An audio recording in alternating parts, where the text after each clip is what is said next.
তাদেরকে ছেড়ে দেওয়া হবে, তাদেরকে পরীক্ষা করা হবে না। এই পৃথিবীর জমিনে যত নবী রাসূল উম্মতের আগমন ঘটেছে আল্লাহ তাআলা সবারই পরীক্ষা নিয়েছেন। লোহার কড়াতে চিরে দুই টুকরো করে ফেলা হয়েছে, এরপরে তারা ঈমান থেকে সরে যায় না। লোহার চিরুনি দিয়া দেহ থেকে দস্তগুলো আলাদা করে ফেলে দেওয়া হয়েছে, এরপরে তারা ইসলাম থেকে 1 ইঞ্চি সরে যায় নাই। তারা যদি ঈমানের পরীক্ষা দিতে পারেন, আপনার আমার জীবনের পরীক্ষা আছে না নাই? আপনি যদি নিজেকে ঈমানদার দাবি করেন, আপনাকে পরীক্ষা দিয়ে জান্নাতে যাওয়া লাগবে। কথা বলে ঠিক কি না? আপনি কি মনে করেন জান্নাত মামুর বাড়ির ডাল গেলে আপনাকে খাইতে দেবে? জান্নাতে যেতে হলে আপনাকে পরীক্ষা দিয়ে যাওয়া লাগবে। কথা বলেন ঠিক কি না? তাহলে সুন্নাত তাকাম ও ইস্তেকামাত থাকতে হবে, অবিচল অটল থাকতে হবে। জালেম বেঈমানদের হাজার ষড়যন্ত্র, জেল জুলুম, নির্যাতন সব সহ্য করে টিকে থাকে, বলতে হবে আমি একমাত্র আল্লাহর গোলাম। আমার পরিচয় একটা, আমি কার গোলাম? রাগ করতেছেন আপনারা? আয়াতের শুরুতে আল্লাহ কি বললেন? ইন্নাল্লাযীনা ক্বালু রাব্বুনাল্লাহ, নিশ্চয়ই যারা বলে আমাদের রব আল্লাহ। আমার মানিকগঞ্জের ভাইরা ডান হাতটা তুলে শাহাদাত আঙ্গুলি দ্বারা ইশারা করে চিৎকার মেরে বলুন তো আমাদের রব কে? আল্লাহ। সবাই একটু জোরে বলেন আমাদের রব কে? আল্লাহ। আর একটু জোরে বলেন আল্লাহ। ভালোবেসে ডাকতেন আল্লাহ আল্লাহ আল্লাহু আকবার। এই যে আল্লাহ আল্লাহ বলে ডাক দিলাম, আমাদের আল্লাহ খুশি না বেজার? আমার ভাইয়েরা, দুনিয়াতে যদি বাবাকে ডাকতেন বাবা বাবা, ও বাবা বাবা, বাবা রাগান্বিত হয়ে বলে অত বাবা বাবা করিস কেন? বেশি বাবা বাবা তুলে তুলে তোরে আছাড় মারবো। মাকে যদি ডাকতেন মা, ও মা মা মা, মা রাগান্বিত হয়ে বলে অত মেয়া মেয়া করিস কেন? বিয়ে দিলে তুই বাচ্চার বাবা হবি, তোর মেয়া মেয়া ছাড়বি না। অতিরিক্ত বাবাকে বাবা বলে ডাকলে বাবারও মাথা গরম হয়, মাকে অতিরিক্ত মা মা বলে মায়েরও মাথা গরম হয়, অত বিরক্ত লাগে, মা শুনতে ভালো লাগে না। কিন্তু এমন এক সৃষ্টিকর্তা, এমন এক স্রষ্টা, এমন এক আল্লাহ পেয়েছি, কোটি কোটি বার ডাক দিলেও বিরক্ত হন না তিনি কে? যত ডাকবেন বেশি তত আল্লাহর প্রিয় হতে পারবেন। কথা বলেন ঠিক কিনা? আমার ভাইরা গভীর মনোযোগ দিয়ে শোনেন। এই পৃথিবীর জমিন আসে রোহের জগতে আল্লাহ রাব্বুল আলামিন আপনাকে আমাকে প্রশ্ন করেছিলেন, আলাস্তু বিরাব্বিকুম, আমি কি তোমাদের রব নই? সেদিন সবাই জবাব দিয়ে বলেছিলাম ক্বালু বালা, অবশ্যই আপনি আমাদের রব। এই পৃথিবীর জমিন আসার পরে আল্লাহ রাব্বুল আলামিন সর্বপ্রথম যে ওহী নাযিল করলেন, ইকরা বিসমি রাব্বিকাল্লাযী খালাক, পর তোমার রবের নামে যিনি তোমাদেরকে সৃষ্টি করেছেন। এই আয়াতের ভিতরে রব শব্দ আছে না নাই? সেই রবের গান শিক্ষা দেওয়া হয় কোথায়? স্কুল কলেজ নাকি মাদ্রাসায়? ছোট ছোট বাচ্চারা মাদ্রাসায় পড়ে, কি সুন্দর বৈশাখ পেশাব করে, ঢেলেগুলো ব্যবহার করে, বাড়িতে যা মা বাবাকে সালাম দেয়, এলাকার ময় মুরব্বী দেখলে সালাম দেয়। কথা বলেন? আর কত ছেলে প্রাইমারিতে পড়াশোনা করে, স্কুলে পড়াশোনা করে, ব্যাগটা পেছনে ঝুলানো আছে, এরপরে রাস্তার মধ্যে সেন্টার টান দিয়ে দাঁড়ায় দাঁড়ায় পেশাব করে। জিজ্ঞাসা করেন বাবা কোন ক্লাসে? বলো ক্লাস 3-তে। তো তোমাদের প্রাইমারি থেকে পেশাব করা আদব কায়দা শেখানো হয় না? বলতেছে হুজুর সেই কথা বলতেছেন, প্রাইমারি পেশাবখানা যা দেখি সারি কায়দারে থেকে পেশাব করে। তার মানে যেমন দেখতেছে তেমন শিখতেছে। কথা বলেন ঠিক কি না? কত ছেলে কলেজে পড়াশোনা করে, পালসার গাড়ি নিয়ে ঘোরাফেরা করে, যখন পেশাবের চাপ দেয় আস্তে করে গাড়িটা ব্রেক করে সেন্টার টান দিয়া কুকুরের মতো গাড়ি থেকে পেশাব করে, বসেও না, খালি পায়ের মধ্যে পার্থক্য, সব আর একই। খালি 4 পায়ে আছে, 2 পা, পায়ের মধ্যে পার্থক্য, কিন্তু কুকুরের স্বভাব মানুষের মধ্যে ঢুকে গেছে। যারা দাঁড়ায় পেশাব করে এরা কুকুরের মতো কথা খান। আপনি মুসলমান দাঁড়ায় পেশাব করেন মানে আপনি অসুস্থ, বসার কোন উপায় নাই, বসলে ফেটে যাওয়ার সম্ভাবনা আছে। ডাক্তার বলছে বসলে আপনার জীবন চলে যাবে, এরকম কি? তাহলে দাঁড়ায় পেশাব করেন। খবরদার, এমন টাইট ফিটিং প্যান্ট পরে তো বসার উপায় নেই, বসলে শুয়ে ফেলে দেবে। আরে মুসলমান, খবরদার, দাঁড়ায় পেশাব করবেন না, দাঁড়িয়ে পেশাব করা হারাম। আর পেশাব করে আস্তে করে উঠে আসে, পানিও নেয় না, টিস্যু নেয় না, মাটিও নেয় না, 30-40 বছর বয়স, এরকম মুসলমানও আছে না? না, কুকুর পেশাব করে পানি নেয়, তাহলে আপনিও নিলেন না, তার মানে কি? সমান সমান ভাইরা ভাই নাকি? আস্তাগফিরুল্লাহ, নাউযুবিল্লাহ। কোন মুসলমান এই কাজ করতে পারে না। হাদিস শরীফের ভিতরে আছে পেশাব থেকে পবিত্রতা অর্জন না করার কারণে অনেক মানুষকে কবরের শাস্তি, কবরের আযাব ভোগ করা লাগবে শুধু এই একটা অপরাধে। কথা বলবো, শীত পড়াতে কি কষ্ট হচ্ছে? টিস্যু ব্যবহার করবেন, পারবেন না? কষ্ট হচ্ছে? আমার কথা কি বিরক্ত হচ্ছেন আপনারা? ভাই, পেশাব থেকে পবিত্রতা অর্জন না করার কারণে কবরে আযাব হবে, শাস্তি হবে, কবরে আপনার কষ্ট হবে। তাহলে এই কথা শোনার পরে পেশাব করে পানি টিস্যু ব্যবহার করার দরকার নাই?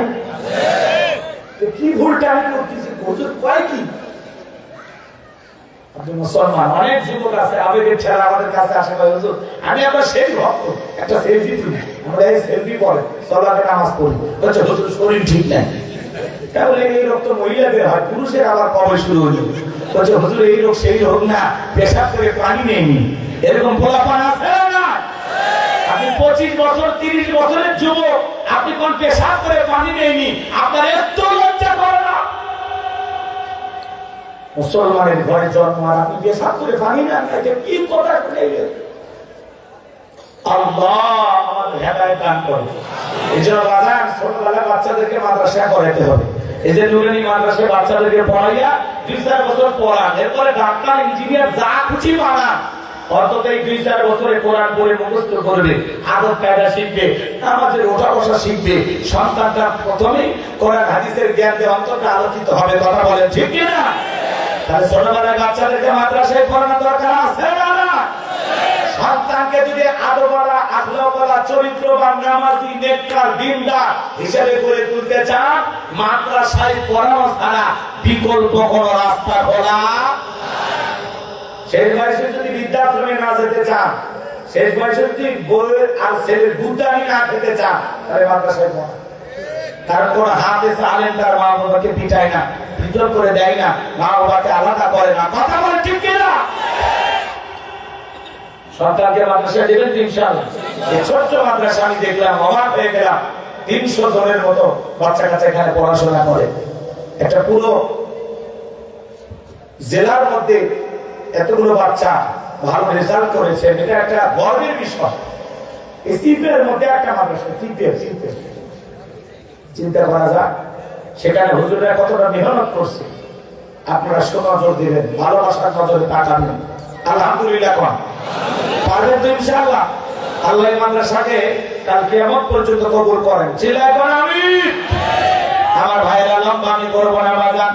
তাহলে সর্বপ্রথম যে আল্লাহ আয়াত নাযিল করলেন, ইকরা বিসমি রাব্বিকাল্লাযী খলাক, পর তোমার রবের নামে যিনি তোমাদেরকে সৃষ্টি করেছেন।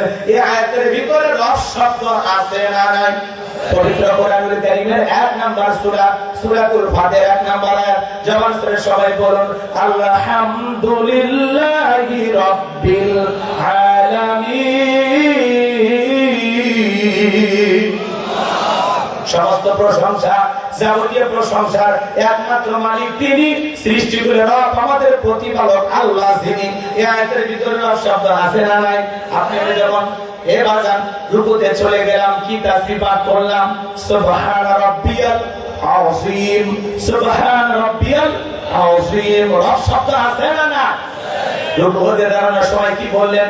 সামি আল্লাহু লিমান হামিদা, রব্বানা লাকাল হামদ। রব শব্দ আছে না নাই? এরপরে আপনি যখন সিজদায় চলে গেলাম, কি তাসবিহ পাঠ করলাম? সুবহান রাব্বিয়াল আ'লা, সুবহান রাব্বিয়াল আ'লা। অনেকে যায় খালি ফিসফিস করে সুবহানাল্লাহ কয় না, সবই নেতে কয় আল্লাহ বলতে পারে। স্পষ্ট করে বলতে হবে সুবহান রাব্বিয়াল আ'লা, সুবহান রাব্বিয়াল আ'লা। আপনি ফিসফিস করেন মানে আসে না আসে না। আমার ভাইরা নামাজের সালাম ফিরানোর পরে যখন মুনাজাত করেন কি বলেন? রব্বানা আতিনা ফিদ দুনিয়া হাসানাতাও ওয়া ফিল আখিরাতি হাসানাতাও ওয়া কিনা আযাবান নার। সূরা বাকারা 201 নম্বর আয়াত। আল্লাহর কাছে দেখে বললাম, হে আমাদের রব, আমাদেরকে দুনিয়ার কল্যাণ দান করো, আখিরাতের কল্যাণ দান করো, ওই কঠিন জাহান্নামের আগুন থেকে আমাদের মুক্তি দাও। ইহকাল পরকালের কল্যাণ দেওয়ার মালিক কে? জাহান্নামের আগুন থেকে বাঁচানোর মালিক কে?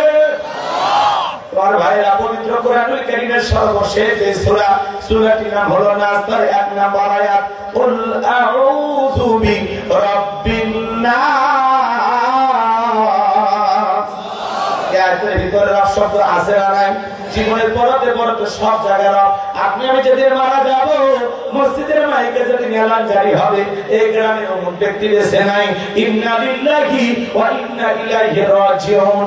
আপনার আমার মৃত্যুর সংবাদ শোনার পরে স্ত্রী কেঁদে বলবে স্বামী নাই, ছেলেটা কেঁদে বলবে বাবা নাই, ছোট্ট মেয়েটা কেঁদে বলবে আমার বাবা নাই, হাউমাউ করে কান্নাকাটি করবে। আত্মীয় স্বজন সবাই আসবে আপনাকে আমাকে শেষ বিদায় দেওয়ার জন্য। পিতা মাতা বেঁচে থাকলে বলবে কলিজার ধনটা হারাইলাম। দামি বাড়ি বানাইছেন 10 তলা 20 তলা, লক্ষ লক্ষ টাকা দিয়ে দামি অষ্টম বানাইছেন টাইলস দিয়ে, হারে জীবনের শেষ বছরটা ওই বাথরুমে হবে না বাজান। 10 তলা 20 তলা বিল্ডিং আপনি মরার পরে আর থাকতে দেবে না। ওই বিল্ডিং থেকে নামাইয়া চৌকির উপরে শোয়াইয়া মশারি টাঙায়া দেবে। কেউ বাজারে যাবে বাঁশ কাটার জন্য, কেউ যাবে দোকানে কাপড়ের কাপড় কেনার জন্য, কেউ বা যাবে বড়ই পাতার গরম পানি বানানোর জন্য। আপনাকে যখন মশারি টাঙাইয়া দেখে রঙিন পোশাক কইলা বাড়ির আগ্রায় যখন আপনারে গোসল করা, ছোট্ট মেয়েটাকে বলে মা বাবা কতদিন একা একা গোসল খানায় গোসল করলো, আজকে কেন অন্য মানুষ বাবারে গোসল করায় দেয়? কেন আমার বাবা আমার নাম ধরে আম্মু বলে ডাকে না, আমার কোলে তুলে নেই না? অবুঝ মেয়েটা জানে না ওর বাবার কোনদিন ওরে আদর করবে না, কোনদিন আম্মু বলে কোলে নেবে না, গালে মুখে চুমু খাবে না। ছোট্ট ছেলেটা ডেকে বলে মা আব্বু কেন আমার আব্বু বলে আদর করে না? আমার বাবার কি হয়েছে? বাবা কেন কথা বলেন না? মা সন্তানকে সান্ত্বনা দেওয়ার মাঝে হারিয়ে ফেলে, কি বলে ছোট্ট বাচ্চাটাকে সান্ত্বনা দেবে? ছেলেটা আব্বু আব্বু বলে কাঁদে, মেয়েটা আব্বু আব্বু বলে কাঁদে। ওদের কান্নার আওয়াজে আকাশ বাতাস ভারী হয়ে যায়। কেউ মুখে জড়ায় সান্ত্বনায় নাই, কেউ চকলেট কিনে সান্ত্বনা দেয়, কেউ হাতের মধ্যে টাকা দিয়ে সান্ত্বনা দেয়।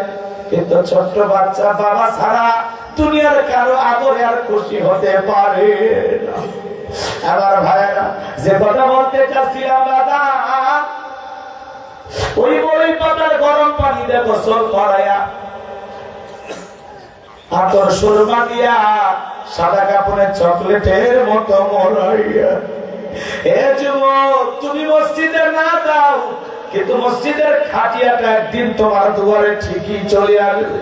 ওই মসজিদের খাটিয়াতে তুইলা 4 জন বরযাত্রী ধরে 1 পা 2 পা করে কবরস্থানের দিকে নিয়ে যাবে। আপনার আমার লাশটা রাখার জন্য 3 জন মানুষ কবরে নামবে।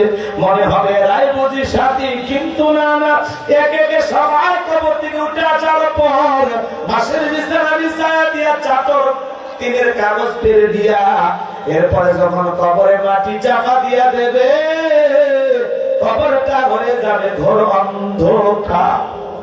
ওরা মাটি দিয়ে একে একে সবাই চলে আসবে, ওদের পায়ের আওয়াজ কবরে থাকা ব্যক্তি শুনতে পাইবে, চিৎকার মেরে ডেকে বলবে আমাকে একা রাইখা যাইও না।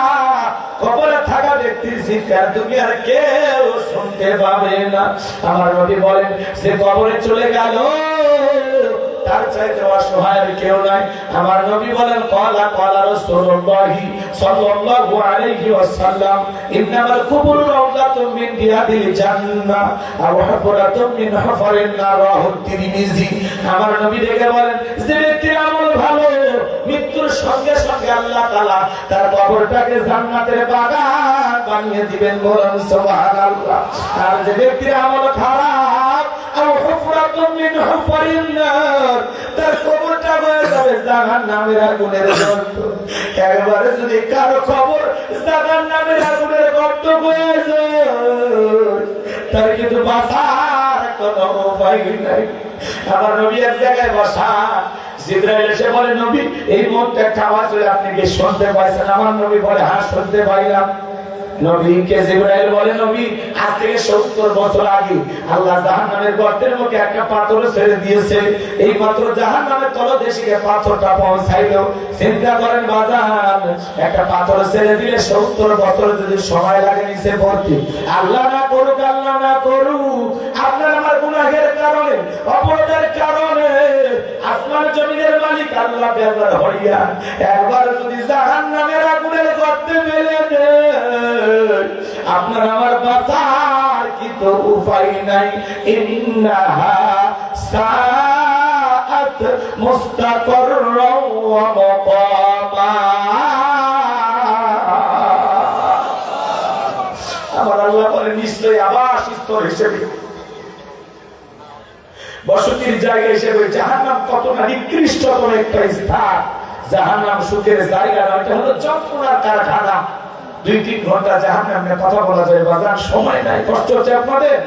আমার ভাইয়ের কবর বড় কঠিন জায়গা, যে কবরে চলে গেল তার চাইতে অসহায় কেউ নাই। কবর বড় কঠিন জায়গা আমার ভাইয়েরা। ওই কবরে রাখার পরে আপনাকে আমাকে প্রথম প্রশ্ন করবে কয়টি? নবীর প্রিয় সাহাবী হযরত ওসমান রাদিয়াল্লাহু তাআলা কবর থেকে অঝরে চোখের পানি ছেড়ে দিয়া কান্না করতেন। সাহাবীরা ডেকে বলে ভাই ওসমান আপনি কবর থেকে কেন কান্না করেন, কারণটা কি?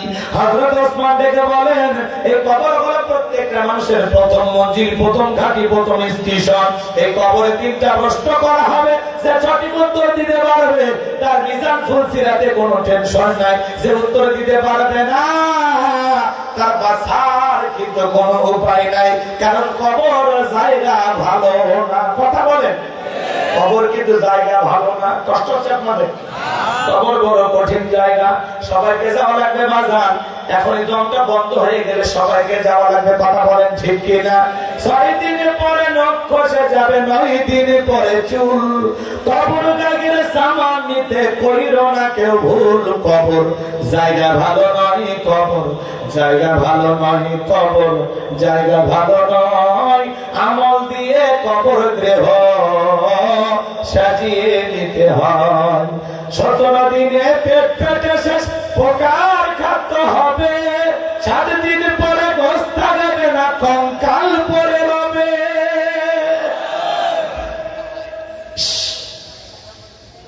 কবরের বাসটা পচার আগে লাশটা পচে যাবে, পেটটা ফুলে উঠবে, একসময় ফেটে যাবে, পোকাগুলো কিলবিল করে নাক মুখ কান দিয়ে ঢুকবে, দেখে সুন্দর বস্তুগুলো খসে খসে পড়বে, এই সুন্দর চুল খসে পড়ে যাবে। কি হবে? 17 দিনে পেট পেটে শেষ পোকার খাদ্য হবে। 7 দিন পরে ঘুষতা যাবে না, কঙ্কাল পরে রবে। 90 দিন হাড়গুলি সব, 90 দিনে হাড়গুলি সব আলাদা হয়ে রয়। কবর জায়গা ভালো নয়, কবর জায়গা ভালো নয়। আমল দিয়ে কবর গৃহ সাজিয়ে দিতে হয়। কবর জায়গা ভালো নয়, কবর জায়গা ভালো নয়। আমল দিয়ে কবর গৃহ সাজিয়ে নিতে হয়। কষ্ট হচ্ছে আপনাদের আমার ভাই? তাহলে কবরের ভিতরে 3টি প্রশ্ন করা হবে। 1 নাম্বার প্রশ্ন হলো আমার রব্বুকা, তোমার রবকে। এই পৃথিবীর জমিনে রবের গোলামি করেছে যারা, আল্লাহর প্রিয় মুমিন মুত্তাকি বান্দা যারা, যাদের এই দুনিয়াতে রবের সাথে সম্পর্ক ছিল, যারা পৃথিবীর জমিনে রবকে ভুলে যায় নাই, তাদেরকে যখন প্রশ্ন করা হবে মার রব্বুকা, ওই নেককার মুমিন মুত্তাকি আল্লাহর প্রিয় গোলাম জবাব দিয়ে বলবে রব্বি আল্লাহ, রব্বি আল্লাহ, আমার রব আমার আল্লাহ। আল্লাহু আকবার, একটু জোরে বলেন আল্লাহু আকবার। কিন্তু যার রবের সাথে সম্পর্ক ছিল না, যার মসজিদে যান না, যে নিয়মিত চাকরি করে, অফিসে যায়, সেই তো বসকে চেনে নাকি কম? তার তো বসের সাথে সম্পর্ক থাকার কথা। আপনি নিয়মিত মসজিদে যান না, সালাত আদায় করেন না, নামাজ পড়েন না, ইবাদত বন্দেগী করেন না, মালিকের সাথে আপনার সম্পর্ক না। আপনি রবের বিধান মোতাবেক চলেন না, কোরআন সুন্নাহ দিয়ে জীবনটা সাজান না, তাহলে আপনি কেমনে রবের সাথে সম্পর্ক হবে? এই দুনিয়াতে আল্লাহ কেন পাঠাইছে কেন?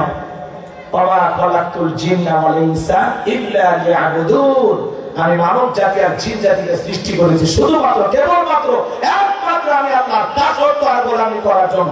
মানুষকে আল্লাহ দুইটা কারণে পাঠাইছে। এক নাম্বার হলো তার গোলামি করার জন্য, আর দুই নাম্বার খলিফা বানাইছেন তার প্রতিনিধিত্ব করার জন্য। আল্লাহু আকবার। দুইটা কাজ আল্লাহর গোলামি করতে হবে। যারা নিয়মিত মসজিদে যায়, পাঁচ ওয়াক্ত সালাত আদায় করে, এই দুনিয়াতে যারা আল্লাহর গোলাম হিসেবে গোলামি করে যান, এই গোলামির বেতন হিসাবে আল্লাহ তাদের জান্নাত। সুবহানাল্লাহ। আর এই গোলামদের জন্য বোনাস হলো দিদারে ইলাহি, জান্নাতীদের সাথে আল্লাহ সাক্ষাৎ করবেন। পূর্ণিমার চাঁদ দেখতে যেমন সমস্যা হয় না, জান্নাতীরা তেমনি ভাবে আল্লাহকে দেখতে কোনো সমস্যা নাই। সুবহানাল্লাহ। আল্লাহকে দেখার পরে জান্নাত তুচ্ছ মনে হয়। সুবহানাল্লাহ। জান্নাতে না গেলে কি মালিককে দেখতে পারবেন? আর জান্নাতে যেতে হলে আমল ছাড়া কি যাওয়া যাবে? কথা বলে যাওয়া যাবে? আমল করবে যারা, আমলের বিনিময়ে আপনি জান্নাত পাবেন না, কিন্তু যারা আমল করবে আল্লাহ তাদের উপরে দয়া করবে। আল্লাহর দয়া আমরা জান্নাতে যাব। কথা বলে ঠিক কিনা? আমরা যে ভাঙ্গা চাঙ্গা আমল করি, এই আমলে জান্নাত আশা করতে পারি, কিন্তু জান্নাতে যাওয়ার জন্য এই আমল যথেষ্ট নয়। কথা বলে না কেন? আমরা আল্লাহর দয়ায় জান্নাতে যাব। সারা জীবন রয়েছে বনি ইসরায়েলের এক ব্যক্তির ঘটনা শুনছিলেন, 500 বছর আল্লাহর ইবাদত করছে। কত বছর? কথা বলে কত বছর? 500 বছর। আল্লাহ কিয়ামতের ময়দানে ওই ব্যক্তিকে বলবেন আমার দয়ায় জান্নাতে যাও। ওই ব্যক্তি তখন বলবেন আল্লাহ আপনার দয়ায় জান্নাতে যাব, তাহলে আমার 500 বছর ইবাদত গেল কোথায়? এই ব্যক্তি 500 বছর একটা দ্বীপে গিয়ে আল্লাহর ইবাদত শুরু করেছিলেন। সেই দ্বীপে কোনো খাবার ছিল না। আল্লাহ ওই মরুভূমিতে একটা বেদেনার গাছের ব্যবস্থা করে দিয়েছে। আল্লাহর বান্দা সে বেদেনা খাইতো আর আল্লাহর ইবাদত করতো। এই 500 বছরের জিন্দেগিতে একটি গুনাহ করেনি। আর এই ব্যক্তি জান্নাতে যাবে না? কথা না। 500 বছরে একটি গুনাহ করেনি। আল্লাহ যখন বলবে আমার দয়া জান্নাতে যাও, লোকটা তখন প্রশ্ন করবে আল্লাহ আপনার দয়া যদি জান্নাতে যায় তাহলে এত বছর ইবাদত গেল কোথায়? আমার আল্লাহ তখন থেকে বলবে বান্দা তর্ক করো না, বেশি কথা বলো না, যাও আমার দয়া জান্নাতে যাও। আবার প্রশ্ন করবে আল্লাহ আপনার দয়া যদি জান্নাতে যাও আমার ইবাদত লাগলো কোন কাজে? এরপরে আল্লাহ ফেরেশতাদেরকে অর্ডার দিবে যাও আমার বান্দাকে আমার দয়া জান্নাতে দাও। তৃতীয়বার যখন বান্দা বলবে আমার আল্লাহ তখন রাগান্বিত হয়ে বলবে আমার বান্দাকে জাহান্নামের দিকে নিয়ে যাও। লোকটা যখন জাহান্নামের গেটে যাবে আমার আল্লাহ তখন ডেকে বলে ফেরেশতারা থামো, আমার বান্দা আমার কাছে জানতে চায় 500 বছর ইবাদত তার কোন কাজে লাগলো। আমার আল্লাহ ডেকে বলে গোলাম তোর পা থেকে মাথা পর্যন্ত আমি আল্লাহ অনেক বড় বড় নিয়ামত দান করেছি, শুধুমাত্র 2টা চোখের বিনিময়ে আমি আল্লাহ যদিও হবে না ধরেই নিলাম তোমার 500 বছর ইবাদতের বিনিময় তুমি আমার চোখ, আমি আল্লাহ যে চোখ দিয়েছিলাম মনে করে এর হক তুমি আদায় করেছো, বাকি অঙ্গ প্রত্যঙ্গের হক আদায় করবা কি দিয়া বলো? বান্দা তখন চোখের পানি ছেড়ে দিয়ে কাঁদবে আর বলে আল্লাহ এইভাবে যদি আপনি আমাকে ধরেন আমার পক্ষে তো হিসাব দেওয়া সম্ভব নয়। আল্লাহ তখন দেখে বলে গোলাম এই জন্য বলতেছে আমার দয়া জান্নাতে যা। আমি আল্লাহ কত নিয়ামত করে দিয়েছি, হাজার হাজার বছর আমি আল্লাহর ইবাদত করেও আমার নিয়ামতের শুকরিয়া আদায় করতে পারবি না। চিৎকার মেরে বলুন সুবহানাল্লাহ। তাহলে কতটুকু ইবাদত করেছেন ভাই? বাবা কষ্ট হচ্ছে আপনাদের? খারাপ লাগতেছে? তাহলে কবরে 1 নাম্বার প্রশ্ন মারবা বুকা, উত্তর দিতে পারবে যারা রবের গোলামি করেছে, যারা রবের সাথে যাদের সম্পর্ক ছিল, যাদের সম্পর্ক আল্লাহর বিধানের সাথে ছিল। বলার দিক না মুমিন মুত্তাকি ছাড়া আপনি উত্তর দিতে পারবেন না।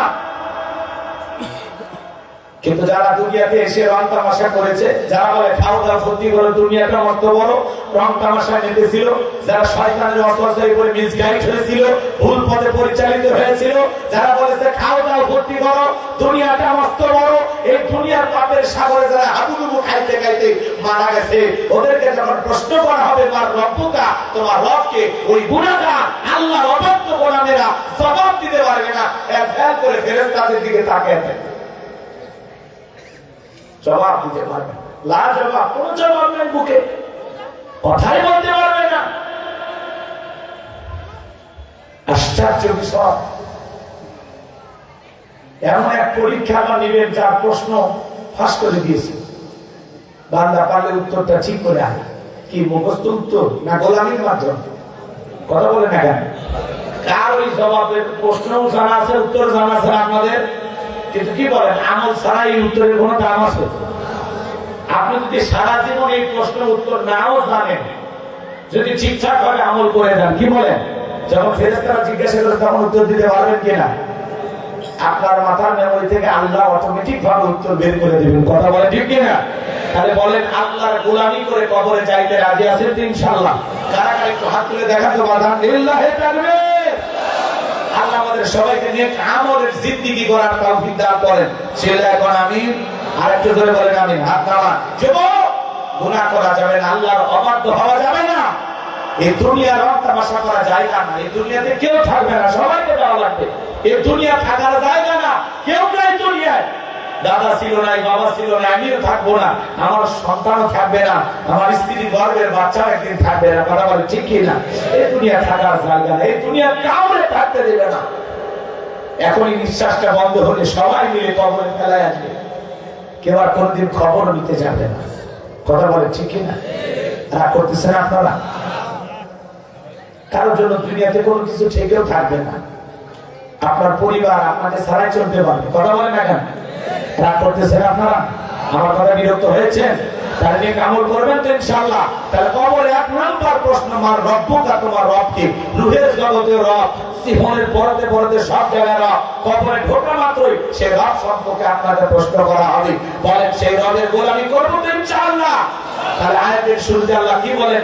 ইন্নাল্লাযীনা ক্বালু রাব্বুনাল্লাহ, নিশ্চয়ই যারা বলে আমাদের রব আল্লাহ।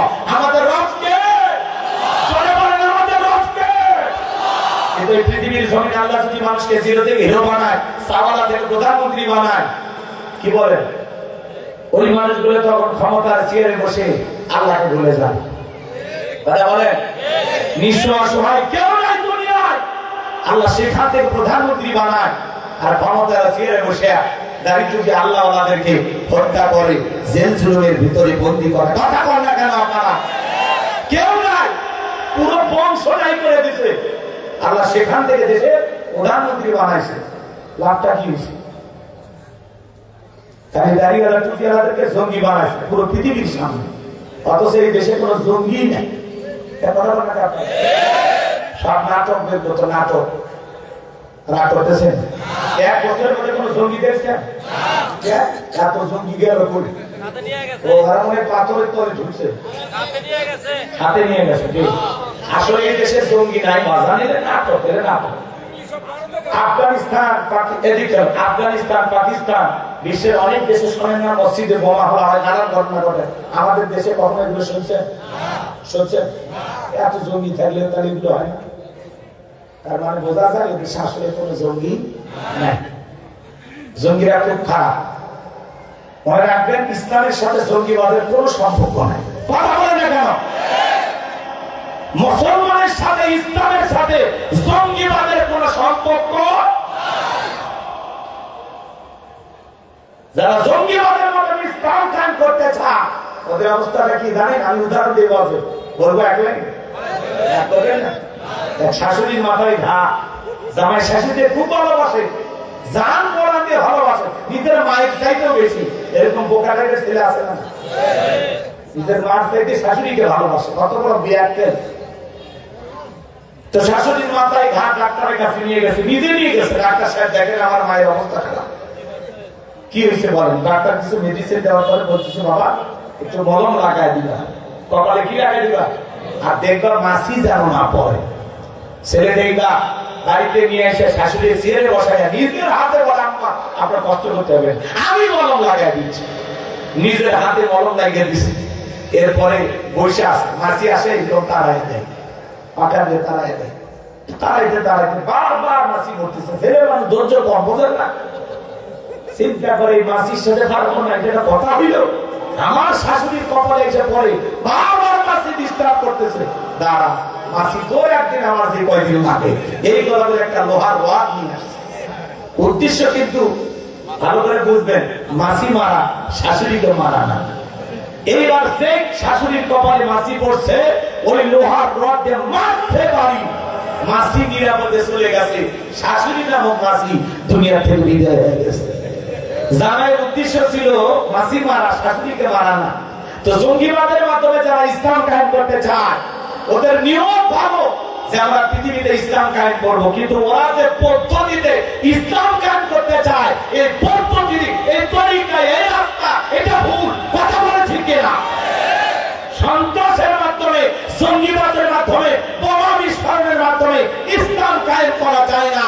এটা ইসলামের রাস্তা না, এটা ইসলাম পদ্ধতি, এটা ইসলামের জমিনে প্রতিষ্ঠিত করার সঠিক রাস্তা না। তাহলে বুঝতে পারলাম, তাহলে জঙ্গিবাদের সাথে ইসলামের কোন সম্পর্ক? কষ্ট হচ্ছে নাকি আপনাদের? আমার ভাইরা চলেন না, সামনের দিকে যান। তাহলে নিঃস্ব অসহায় মানুষটাকে প্রধানমন্ত্রী বানাইলে ওরা সমাজে জঙ্গির বীজ রোপণ করে। কথা বলে এই পৃথিবীর জমিনে এমন একজন ব্যক্তি ছিল, বাজার মাছ, যাকে জিরো থেকে আল্লাহ হিরো বানাইছিলেন, যে ক্ষমতার চেয়ারে বসে নিজেকে আনা রব্বুকুল আলা বলে দাবি করেছিল, নিজেকে বড় প্রভু, বড় খোদা বলে দাবি করেছিল। এর নাম ছিল কাবুস। বলকে বলা হতো কিপ্তিদের তরফ থেকে নাম ছিল রামসিস। মিশরের বাদশা হওয়ার পর উপাধি নাম হলো ফেরাউন। কথা বোঝেন? এ ছিল ভবঘুরের যুবক। ভবঘুরের যুবক মানে বোঝেন না?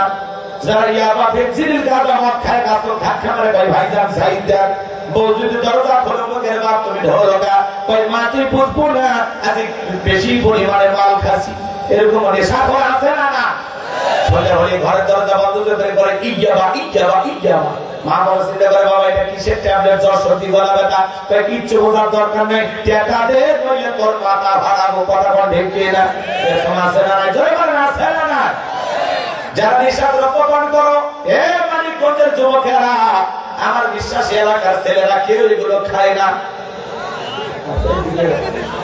ইয়াবা ফেন্সিডিল গাঁজা মদ যারা খাবে, এই ছেলে শোনো, যারা নিশাদ রোপণ করে, এরা সমাজের জন্য অভিশাপ, এরা ভাইরাস। কথা কর, এ ভালো বাবা হতে পারে না, এ ভালো স্বামী হতে পারে না, এ ভালো সন্তান হতে পারে না।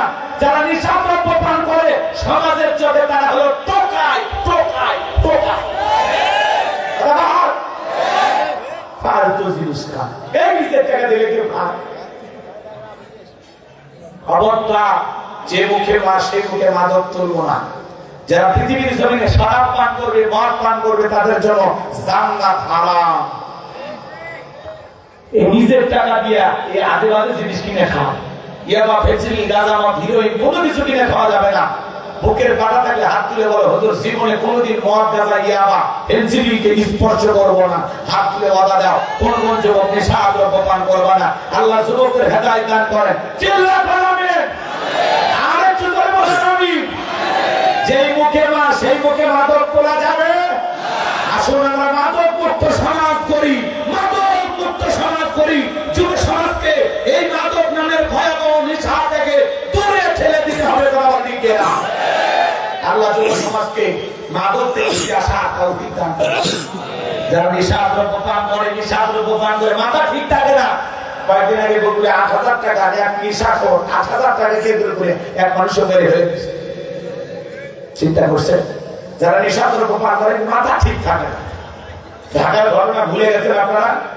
মদ পান করে, নেশা পান দ্রব্য পান করে নিজের মেয়েকে জব করছে, ভুলে গেছেন ইতিহাস। তো যারা এগুলো খায়, এরা যে কেন খায় আমি নিজেও জানি না। এর মধ্যে কোনো মজা আছে, স্বাদ আছে। এর সাথে 2 কেজি আঙ্গুর কিনে খা, এই বেদনা কিনে খা। পৃথিবীতে খাবার আছে, আছে না? ভালো খাবার কিনে খা। আগুন ফল জিনিস কিনে খায়। এই মদ গাঁজা ইয়াবা ফেন্সিডিল এগুলো না খাইয়া ওই টাকা জমাইয়া বউরে প্রত্যেক মাসে একটা করে 3 পিস কিনে দাও, কিছু না হোক জীবনে অন্তত 12টা মাসে 12টা 500 লাখ পাইবা। কথা কোন ঠিক না? আগে আরো বইয়ের জিনিস বিক্রি করে নেশা, মায়ের গহনা চুরি করে নেশা করে, এরকম সন্তান আছে না? না, এরা কুলাঙ্গা, এরা সমাজে বেঁচে থাকা উপযুক্ত মানুষ না, এরা ভারসাম্যহীন পাগল। নিজের টাকা দিয়ে বলে মদ খাবো, কথা বলে বিড়ি দিলে খাবো।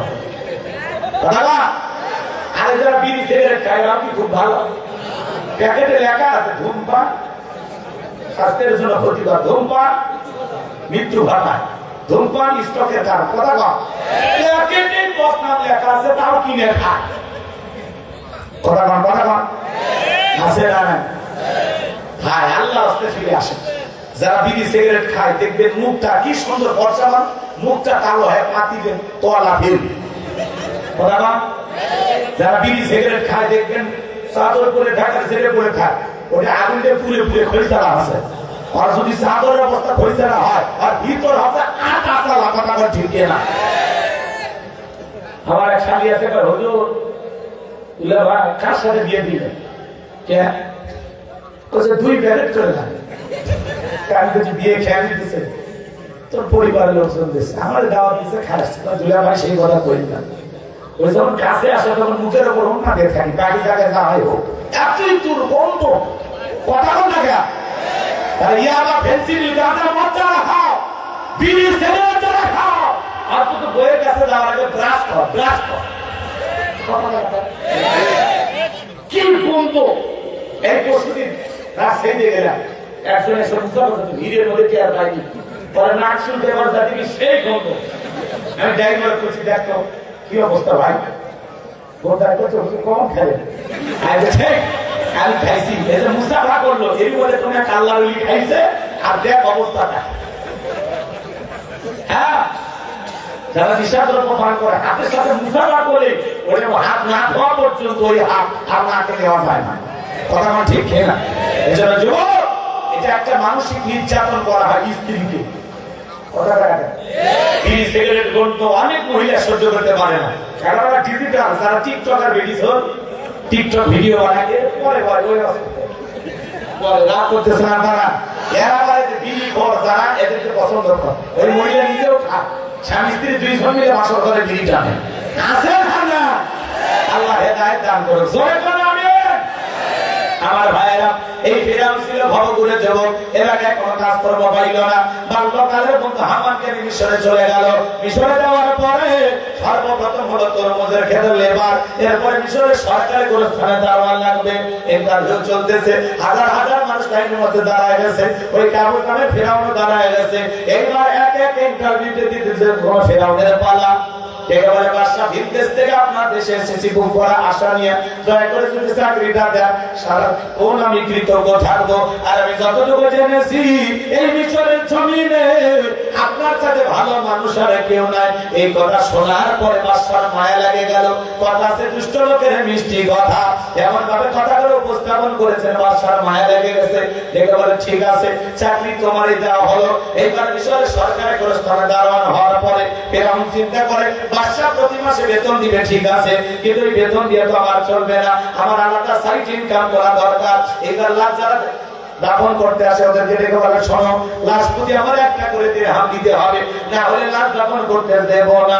জনগণ চিন্তায় পড়ে গেল, 1 দিরহামের জন্য বাদশার দরবারে বিচার নিয়ে যাব, লাশ পয়সা বলে শেষ হয়ে যাবে, ওকে 1 টাকা যদি পায় এই ছেলেটাই পাক। এই কথা ভেবে জনগণ 1 টাকা করে দিরহাম দেওয়া শুরু করলো।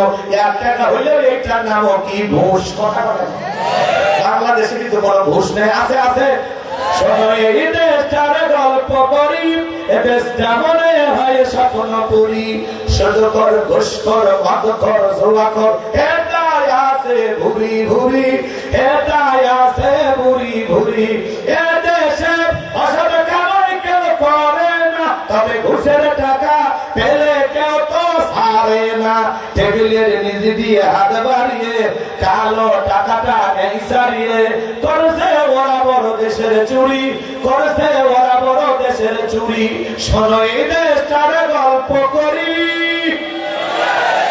একটা ছেলের চাকরির জন্য 10 লাখ 15 লাখ 20 লাখ টাকা ঘুষ উপরা লাগতে লাগে উপরা কাগজ কি ফেরেশতারা সানিয়ে দা তার ঘুষ আছে না এদেশের চেয়ার টেবিল পর্যন্ত ঘুষ খায় কথা কোন ঠিক কি না এই বাজার মাঝে মাঝে ঘুষের ভিডিও ভাইরাল ভাই দেখেন না ভিডিও দেখা যায় ঘুষ নিচ্ছে কিছুক্ষণ পরে তার সাংবাদিক প্রশ্ন করে ভাই ঘুষ নিয়ে এটা আমাকে ফাঁসানো হচ্ছে এটা এডিট করা ভিডিও স্মার্ট জামানা এগুলো করাই যায় কত বড় বেঈমান চিন্তা করেন কথা কোন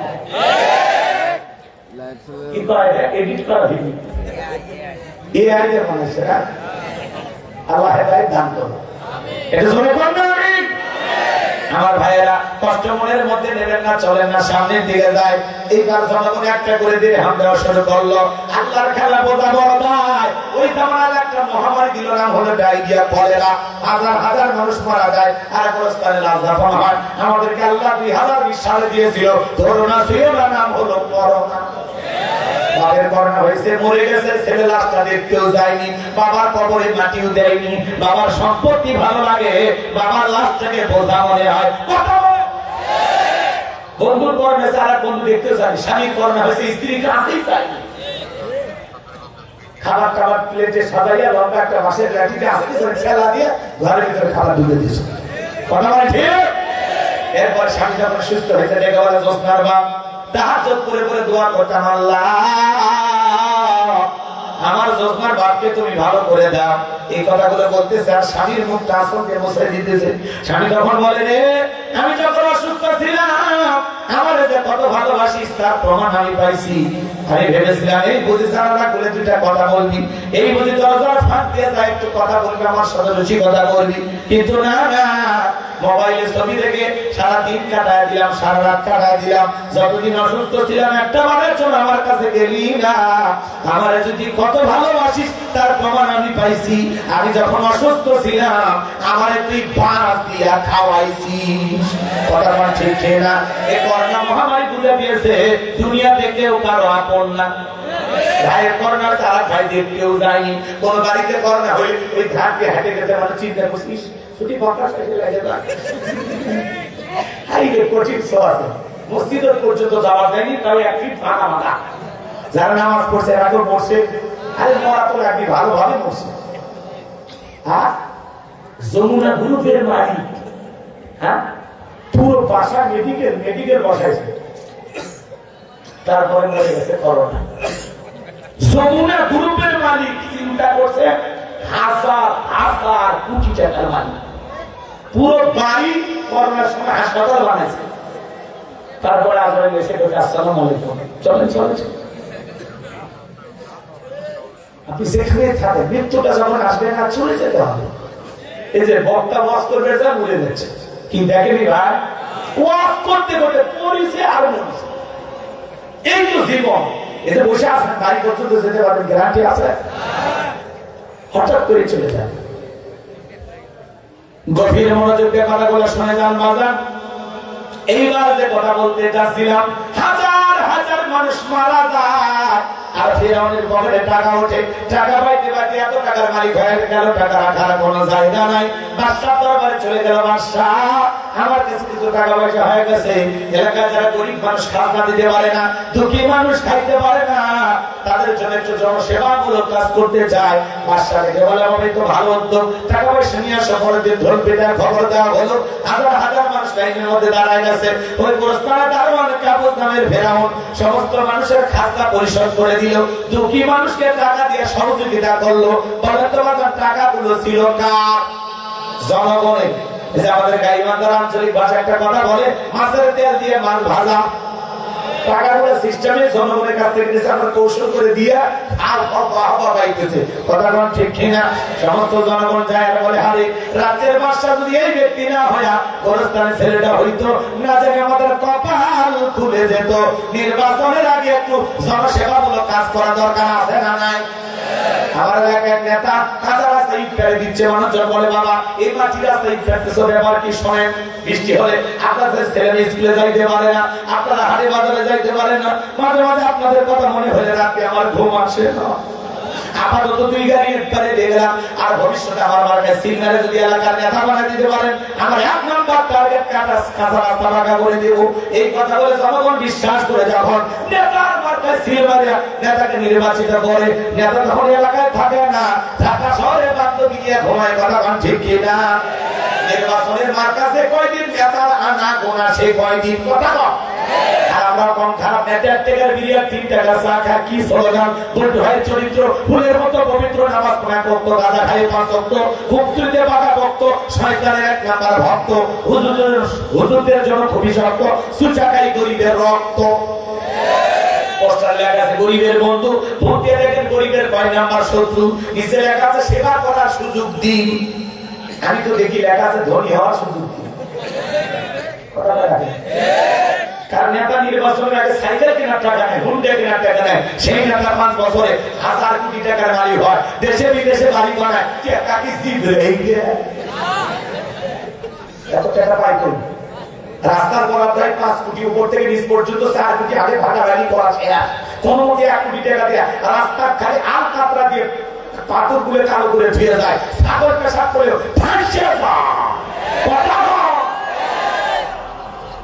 এই জন্য আগামীতে সব যুদ্ধ নির্ভীক আল্লাহওয়ালাদেরকে নেতা বানাইতে হবে। ওই সার বিড়ি খায়া ভুলে দিচ্ছে। আপনাদের এলাকায় গরু আছে, বাজারে জবাই হয়, মাথা বিক্রি হয়, 6 টাকা। এখনই কিন্তু 10টা গরুর মাথার অর্ডার দেব, না বুঝে দাম কমে। একটা গরুর মাথা কত টাকা কিনছে বলে কম পক্ষে 4000 5000 টাকা, কম করে হলে 3000। আপনি 1000 টাকাতে গরুর মাথা কিনতে পারবেন? যে বাছুর আজকে 1000 মাথা পাবো, মাথা কিনি মনে করছে এটা মানে 1971 সালের আগে 1 টাকাতে গরু করছে। সেই দিন আছে 25 সাথী শোনেন চাষা, একটা গরুর মাথা 4000 5000 টাকা। আর আপনি আশাফুল মাকলুকা নির্বাচনের আগে আপনি 500 টাকাতে মাথা বিক্রি করেন। একটা গরুর মাথার দাম আছে, আর পৃথিবীর সেরা মাকলুকা আপনি, আর আপনার মাথার দাম 500 টাকা। আপনি নির্বাচনের আগে 500 টাকা দেখে মাথা, হ্যাঁ আপনি মানুষের কাতারে পড়েন। 5 বছরের জন্য পবিত্র আমার 500 টাকা বিক্রি করলেন। বাপের বেটা ভাই যদি থাকেন, তালুকদার বংশের মতো কলিজাটা যদি বড় হয়, হাতলে অর্ডার দিতে পারবেন যে নির্বাচনকে কেন্দ্র করে কোন নেতার কাছে 10 টাকা নিব না, একটা চা খাবো না, যাকে সৎযোগ্য নির্ভীক ভালো আল্লাহওয়ালা নেতার মনে হবে, যাদের মাধ্যমে এই দেশ এগিয়ে যাবে, এমন সব মানুষকে আমরা নির্বাচিত করব। নির্বাচনকে কেন্দ্র করে একটা চাও খাবো না, 1 টাকাও নিবার হাত তুলে তো দেখি। আল্লাহ কবুল করে চলে আমি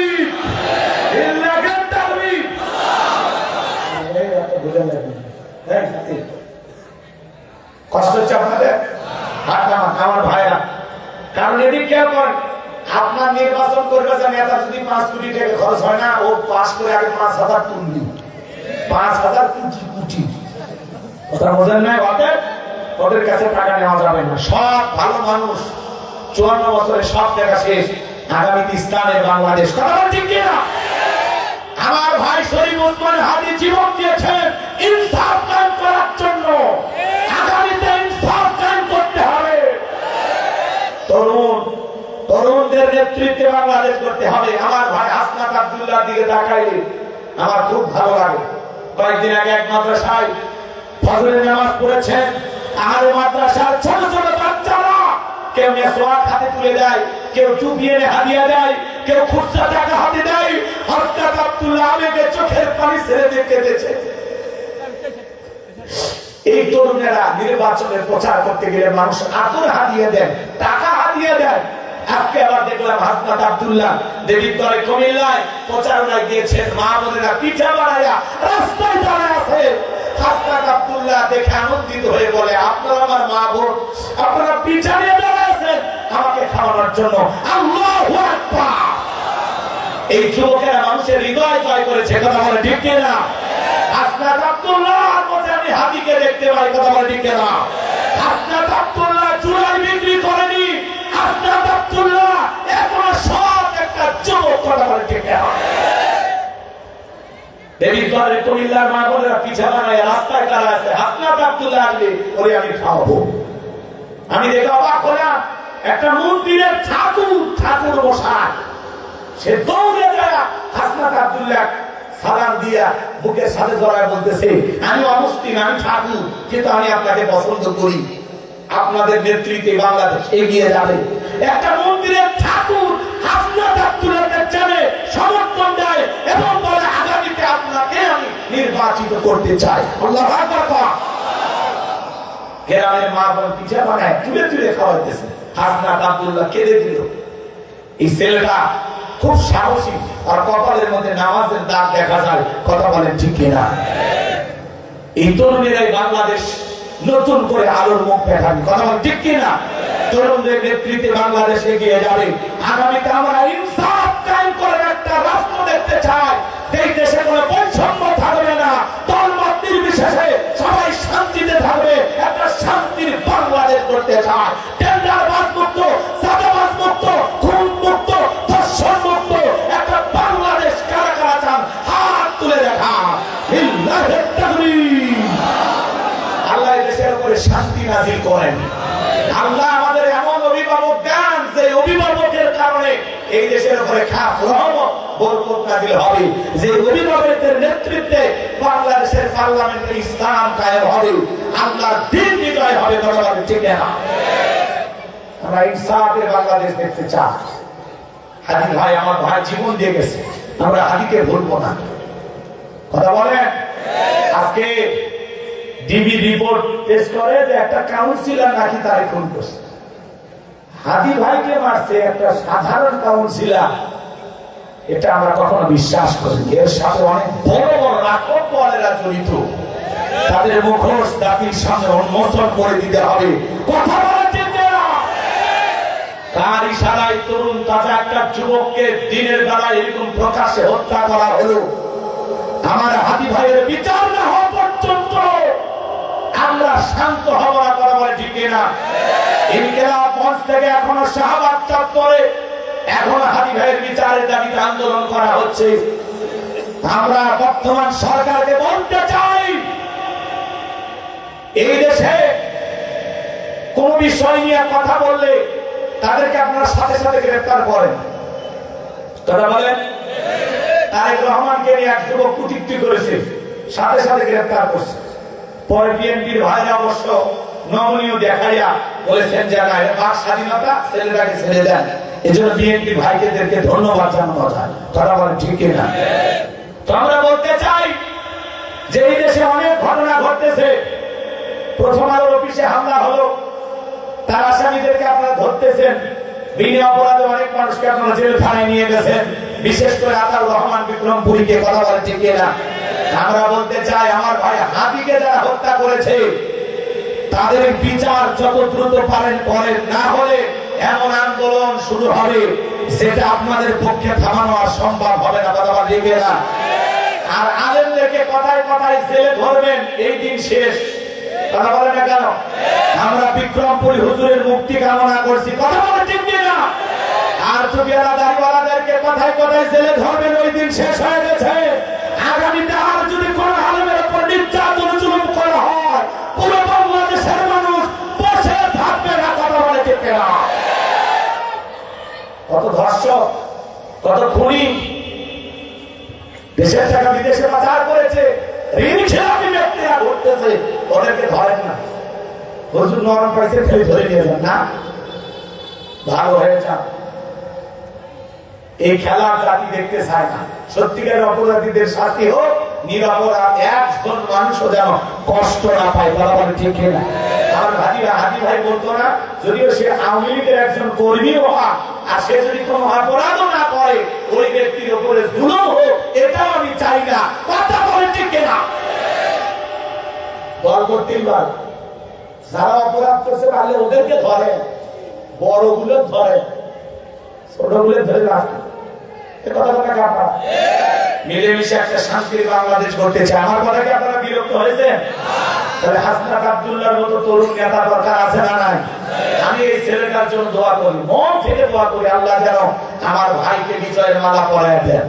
একটু জোরে করলে আমি, আমার ভাইকে দেখে আমার খুব ভালো লাগে। এর ভিতরে একটা স্পিরিট আছে, একটা পাওয়ার আছে। কথা বলে ঠিক কিনা?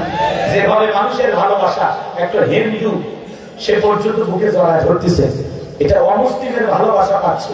তাহলে চারটি খানে কথা বোঝেন, কথা বুঝতে পারছেন? মন্দিরে ঠাকুর বুকে জড়ায় নেয়, মা বোনেরা পিঠা বানায় রাস্তায় দাঁড়ায় আছে, হাসনাত আব্দুল্লাহর মুখে তুলে খাওয়াচ্ছে। আল্লাহু আকবার বলে। নিজের সন্তানকে মানুষ এতটা ভালোবাসে না যতটা ভালোবাসা হাসনাত আব্দুল্লাহ পাচ্ছে। কথা বলে ঠিক কিনা? আমার ভাইয়েরা, এই জন্য বাজার করব, আগামীতে বুঝে শুনে সিদ্ধান্ত নেওয়া লাগবে। গভীরে মনোযোগ ব্যাপারটা হলো শুনবেন, যে কথা বলতে চাচ্ছিলাম বাজার। এইবার ওই দেশের মন্ত্রী মারা গেল, নির্বাচন শুরু হয়ে গেল। আগে তো জনগণের মন কাইরা গেছে, সবাই মিলে একসাথে ওই কাবুস নামের গোরস্থানের দারোয়ান ফেরাউনকে মিশরের মন্ত্রী বানায় দিল। আল্লাহর খেলা বোঝা বড় দেয়, পার্থক্যজনিত কারণে মিশরের বাদশা মারা গেছে। এইবার ফেরাউন সমস্ত জনগণকে ডেকে বলে, আপনারা বলেন মিশরের বাদশা হবে কি? বাদশা ছাড়া তো একটা দেশ চলতে পারে না। সমস্ত জনগণ ডেকে বলে, আপনার চরিত্র আগে জানা হয়ে গেছে, আপনার চাইতে ভালো মানুষ মিশরে আর কেউ নাই। আপনি যদি আমাদের বাদশা হয়ে যান আমাদের কার কোনো আপত্তি নাই। এইবার জনগণ যখন সমর্থন দিল, ফেরাউন তখন নেতাদেরকে ডেকে বলে, শোনো, তোমরাই ভালো, তোমাদের বাদশা হবে কে? তোমরাই বলো তোমাদের বাদশা হবে কে? সমস্ত নেতারা ডেকে বলে, জনগণ যেহেতু আপনাকে সমর্থন দিয়েছে, আমরা তো জনগণের বাহিরে যাইতে পারি না, আমরাও আপনাকে নেতা মানতে রাজি আছি। এইবার ফেরাউন যখন বাদশাহীর সিংহাসনে বসে গেল, হামানকে ডেকে বলে, হামান, আজ থেকে তুই হবে আমার মন্ত্রী আর আমি হব মিশরের বাদশা। দুইজন মিলে সুন্দর করে দেশটা পরিচালনা করব। এই কথা বলার পরে ফেরাউন রাতে ঘুমাইতে গেল। আজে বাজে স্বপ্ন দেখে চোখে আর ঘুম আসে না। এইভাবে যখন রাতের পর রাত কেটে যায়, ফেরাউন তার দরবারে জ্যোতিষী ছিল 400 জ্যোতিষী লিডার নাম দবিরা, 22,320 বছর। দেখে বলে, দবিরা কেন জানি রাতের বেলায় ঘুমাইতে পারি না, আজে বাজে স্বপ্ন দেখে লাফায় উঠি, তাই নাকি? বলে, হ্যাঁ ঠিক আছে, রাতে একটু সময় দেন। এইবার দবিরা ভাগ্য গবেষণা করে বলে, না যদিও ছিলেন ভবঘুরে জগত্তর মধ্যে খেতা লেবার গোরস্থানের দারোয়ান, এরপরে মিশরের মন্ত্রী, বর্তমান রানিং বাদশা, আঙ্গুল ফুলে কলার গাছ, কিন্তু আপনার ভবিষ্যৎ জীবন বড় অন্ধকার। আগামী 3 মাসের মধ্যে মুসা নামের একটা ছেলে জন্মগ্রহণ করবে। ওই মুসার কারণে রাজত্ব পাওয়ার ক্ষমতা থাকবে না। নেতারে, এমনকি আপনার জীবন যাওয়ার সম্ভাবনাও দেখা যায়। এই কথা শোনার পরে ফেরাউনের মাথা ঠান্ডা না গরম?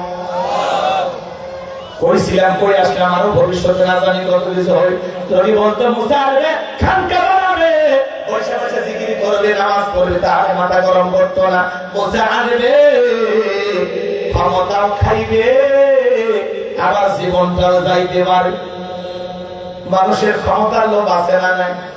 ফেরাউনের লোভ আছে না নাই? মাত্র ক্ষমতা পাইবে, সহজে ছাড়তে চায়। কথা বলে না? আজও দেখবেন যারা খানকায় বসে আছে এদেরকে কেউ টার্গেট করে না। খানকা আপনাদের এলাকায় মানিকগঞ্জে বসে কম, এদিকে আছে খানকায় বসে হু হু জিকির করে, নারী পুরুষ একত্রে হয় দুগি তবলা বাজায়। আমাদের গায়ে আছে এলাকায় হয়,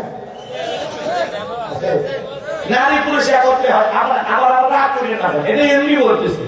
মুড়ি যদি থাকেও থাকে না করবে, বলতে রাগ করতেছে কিন্তু ছাড়েন না। বলবো নারী পুরুষ একত্রে হয়ে ওই দরবার গুলোতে জিকির করে। দেখছেন না, ঢুকি তো এক জায়গায় বাজার পানির ভিতর চললে বাতি ঝড় বাতাসেও নেবে না, লেখা বাবার মুড়ি ধরলে না মাঝেও যা লাগে না। এই পৃথিবীতে এমন কোন নবী নাই যে নবী নামাজ পড়েনি। তার নবীদের যদি সালাত আদায় করা লাগে, বিশ্বাসের নামাজ লাগবে না? আপনার পীর কি নবীদের চাইতে বড়? তাহলে বলে নামাজের দরকার আছে না? যে বিশ্বাস করবে নামাজ রোজা রাখবে এটা পীর না ঠাট্টা শয়তান। এই দেশ আল্লাহওয়ালাদের দেশ।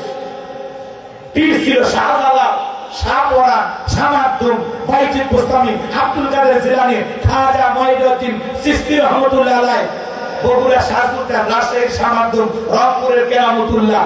বড় বড় আল্লাহওয়ালাদের কারণে এই দেশে ইসলামের প্রচার হয়েছে। খুবই ভালো, খুবই ভালো। আল্লাহওয়ালাদের কারণে আমরা ইসলাম পাইছি। কথা বলে ঠিক কি না? কিন্তু এখন বেড়েছে বন্ধ। নারী পরিষ্কার করতে হইয়া মাজারগুলোতে বসে গাঁজা খায়। আমাদের বৈশাখ শেষ বৈশাখ হয় না, বগুড়ায় মস্তান আছে, শেষ বৈশাখে দেখবেন গাঁজা খাওয়ার আসলে বসে গেছে। নারী পরিষ্কার করতে হয়ে গাঁজা খাইতেছে। গাঁজা কলকিতে এমন খায় যায়, টায়ার মারে ধুয়ে ছেড়ে যায়। রাস্তায় পুলিশ দাঁড়িয়ে দেখে মনে করে যে ওরসের নাম চলছে, ভয় আর আসে না। কথা ঠিক কিনা? এই যে লালনের মাজার কুষ্টিয়াতে আসে না, মন কেমন গাঁজা খায়। তারা খায় এগুলো গাঁজা, এগুলো সিদ্ধি, এগুলো কি মহিলা পর্যন্ত খায়। এক মহিলা খায় বলতেছে আমার মনে হচ্ছে আমি হেলিকপ্টার চালাচ্ছি, বিমান চালাচ্ছি। গাঁজা খায়া বিমান চালাচ্ছে। নাউজুবিল্লাহ। রাগ করতেছে। আল্লাহওয়ালা ভালো জিনিস। আপনারা হক্কানি আল্লাহওয়ালাদের সহমতে থাকবেন। অকুল মাস সাদিকিন, যারা সত্যবাদী। ভণ্ডামি করবেন না ভাই। আল্লাহ আমাদের বুঝ দান করেন। জোরে বলেন আমিন। দুই তবলা বাজানো যাবে, জায়েজ আছে? জায়েজ। আল্লাহ আমাদের হেদায়েত দান করেন। যাই হোক, ভণ্ডবিদদের নিয়ে কিছু কথা বলা যায়, কিন্তু সময় আমার সাই দিচ্ছে না। বাকি কথা শেষ করবো। ফেরাউনের সাইজ করে যাবেন না, কথা বলেন, সাইজ করে যাবেন না। একটু তাকবীর দেন, লিল্লাহি তাকবীর। আরে যারা খানকায় পীর মুরিদি করে এদেরকে জেলখানায় নেয় না, এদেরকে কেউ ধরে না। কিন্তু যারা আল্লাহর জমিনে আল্লাহর আইনকে চালু করতে চায়, কোরআন সুন্নাহ দিয়ে সমাজ রাষ্ট্র পরিচালনার স্বপ্ন দেখে, যারা কোরআনের হাদিসের হক কথা বলে, তাদেরকে টার্গেট করে জেলখানায় ঢোকানো হয়। কথা বলে ঠিক না? আমার ভাইরা, এইবার ফেরাউন টেনশনে পড়ে গেল। হামানকে ডেকে বলে, হামান এদিকে আয়। নবীরা কি বললো শুনলি? 3 মাসের মধ্যে মুসা নামের একটা ছেলে জন্মগ্রহণ করবে। ও রাজত্বের কারণে রাজত্ব পাওয়ার ক্ষমতা থাকবে না। এটা তো মেনে নেওয়া যায় না। বলতো কি করা যায়? হামান ডেকে বলে, না তার টেনশন নাই, মাইট ইজ রাইট, জোরদার মূল্যক তার পাওয়ার রাজত্ব ক্ষমতা আমাদের হাতে। আমরা যা বলবো মিশরের জনগণ তাই মানতে বাধ্য। বলে কি করতে চাস? এইবার আমার বলে, নেতা যত ছেলে সন্তান জন্মগ্রহণ করবে সবাইকে জবাই করে করে দুনিয়ার বুক থেকে বিদায় করে দেব। তাহলে আপনার শত্রু মুসা পৃথিবীর জমিনে আগমন করবে না। এই কথা শোনার পরে ফেরাউন ডেকে বলে, হামানে আসলে তোর মাথায় বুদ্ধি আছে, তবে শোন, ছেলেগুলোকে জবাই করবি, মেয়েগুলোকে জবাই করবি না। কারণ ছেলেদের মধ্যে আমার শত্রু আছে, মেয়েদের মধ্যে কোনো শত্রু নাই। তার মানে চোর হলে মানুষ ভালো, মোবাইল নিয়ে গেল আর সিম কার্ড তুলে দিয়ে গেল। কথা কোন ঠিক না?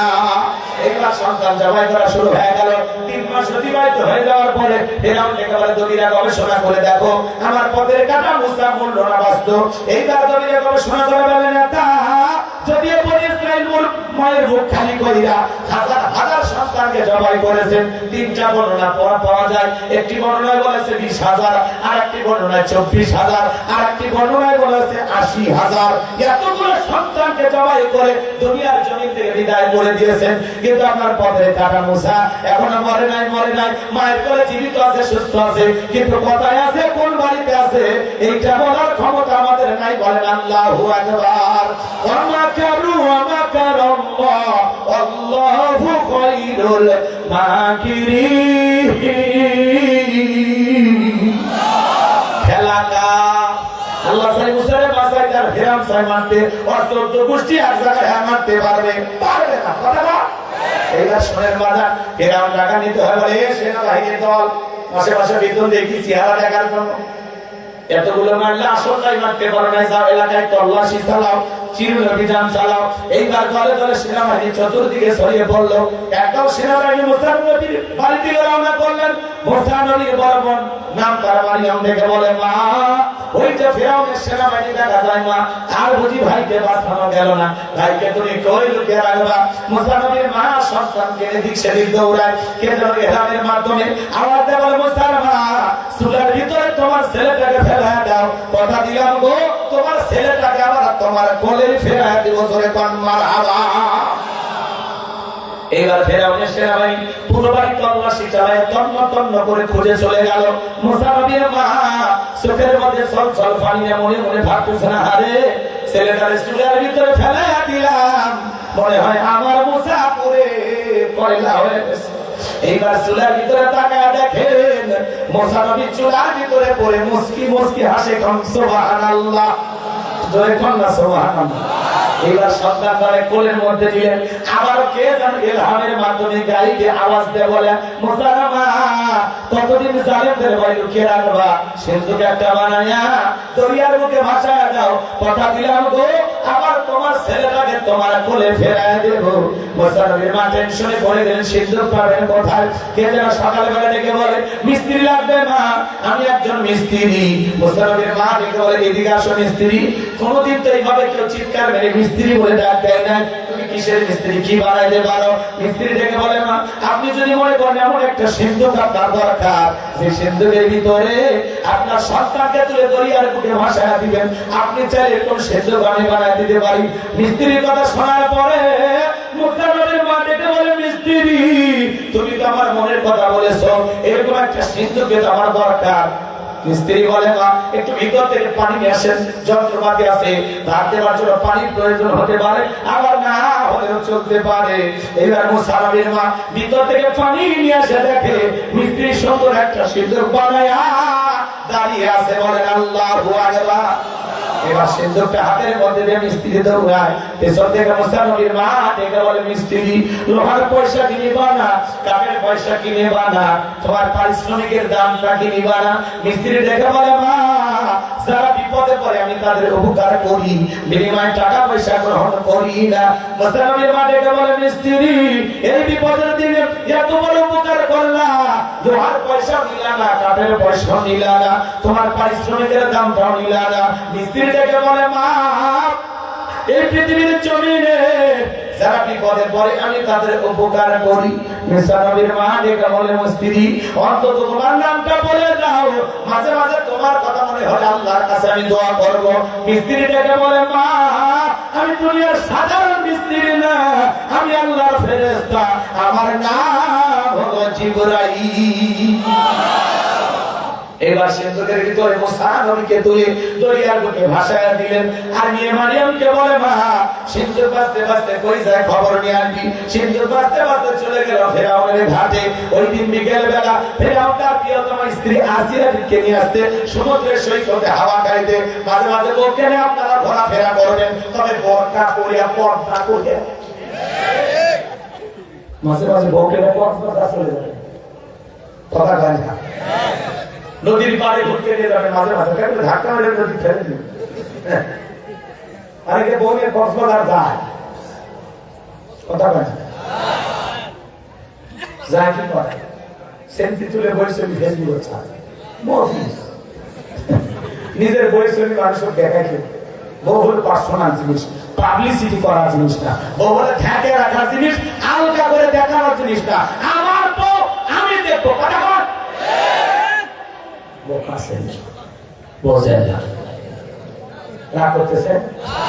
বউকে হালাল বিনোদন করা জায়েজ আছে, বউকে কক্সবাজারে যান জায়েজ আছে তো, বোরকা পরে ঘরে, আমি কি বলছি হাফ প্যান্ট পরে গোসল করে তাহলে ভুলে হবে। মা বোন আবার শুনতেছেন না, খবরদার। অনেক মা বোন আছে বোরকা পরে কিন্তু পা মোজা লাগায় না, আপনার পাটাও পর্দার অন্তর্ভুক্ত। অবশ্যই বাহিরে বের হলে আপনার পাটাকে ঢাকতে হবে, কথা বলে। মা বোন যারা শুনতেছে, ও মা খবরদার, পা মোজা ছাড়া দিলে বাইরে যাবেন না, পায়ে মোজা লাগাবেন। আপনার পায়ের একটা আঙ্গুল থেকে একটা ছেলে পা বানাতে পারে, মায়ের মা বোনদের পা থেকে মাথা পড়ছে, তার আকর্ষণ দিয়ে তৈরি করছে। দুইটা চোখ দেখে একটা নারী, দুইটা চোখ দেখে একটা পুরুষ মজদুর হয়ে যাবে, পাগল হয়ে যাবে, কথা ঠিক কিনা? এজন্য মা আপনি নিজেকে ঢেকে রাখবেন, যত বেশি পর্দায় রাখবেন তত আপনার সম্মান মর্যাদা বাড়বে। যে নারী ঢিলা ঢালা বোরকা পরে হাত মোজা পা মোজা লাগায় রাস্তাতে হেঁটে যায়, শ্রদ্ধার সম্মানে মাথাটা নত হয়ে আসে, কথা বলে ঠিক কিনা? কোন সম্ভ্রান্ত ভদ্র ফ্যামিলির মেয়ে বোরকা ছাড়া বাহিরে যেতে পারে না। যেই নারীর ভিতরে লজ্জা আছে, শরম আছে, আল্লাহর ভয় আছে,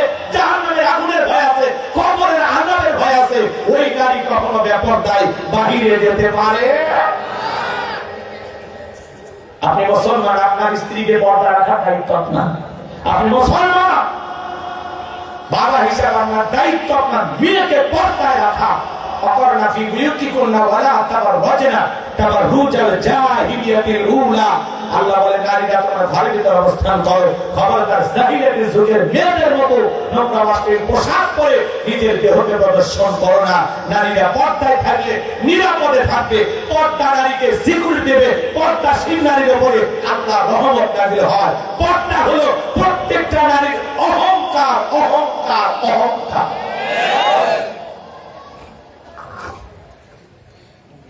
কি দোয়া করবো? আমি কিন্তু এখনো 30 মিনিট পাচ্ছি আপনাদের কাছে। থাকবো না, দোয়া করবো বলেন।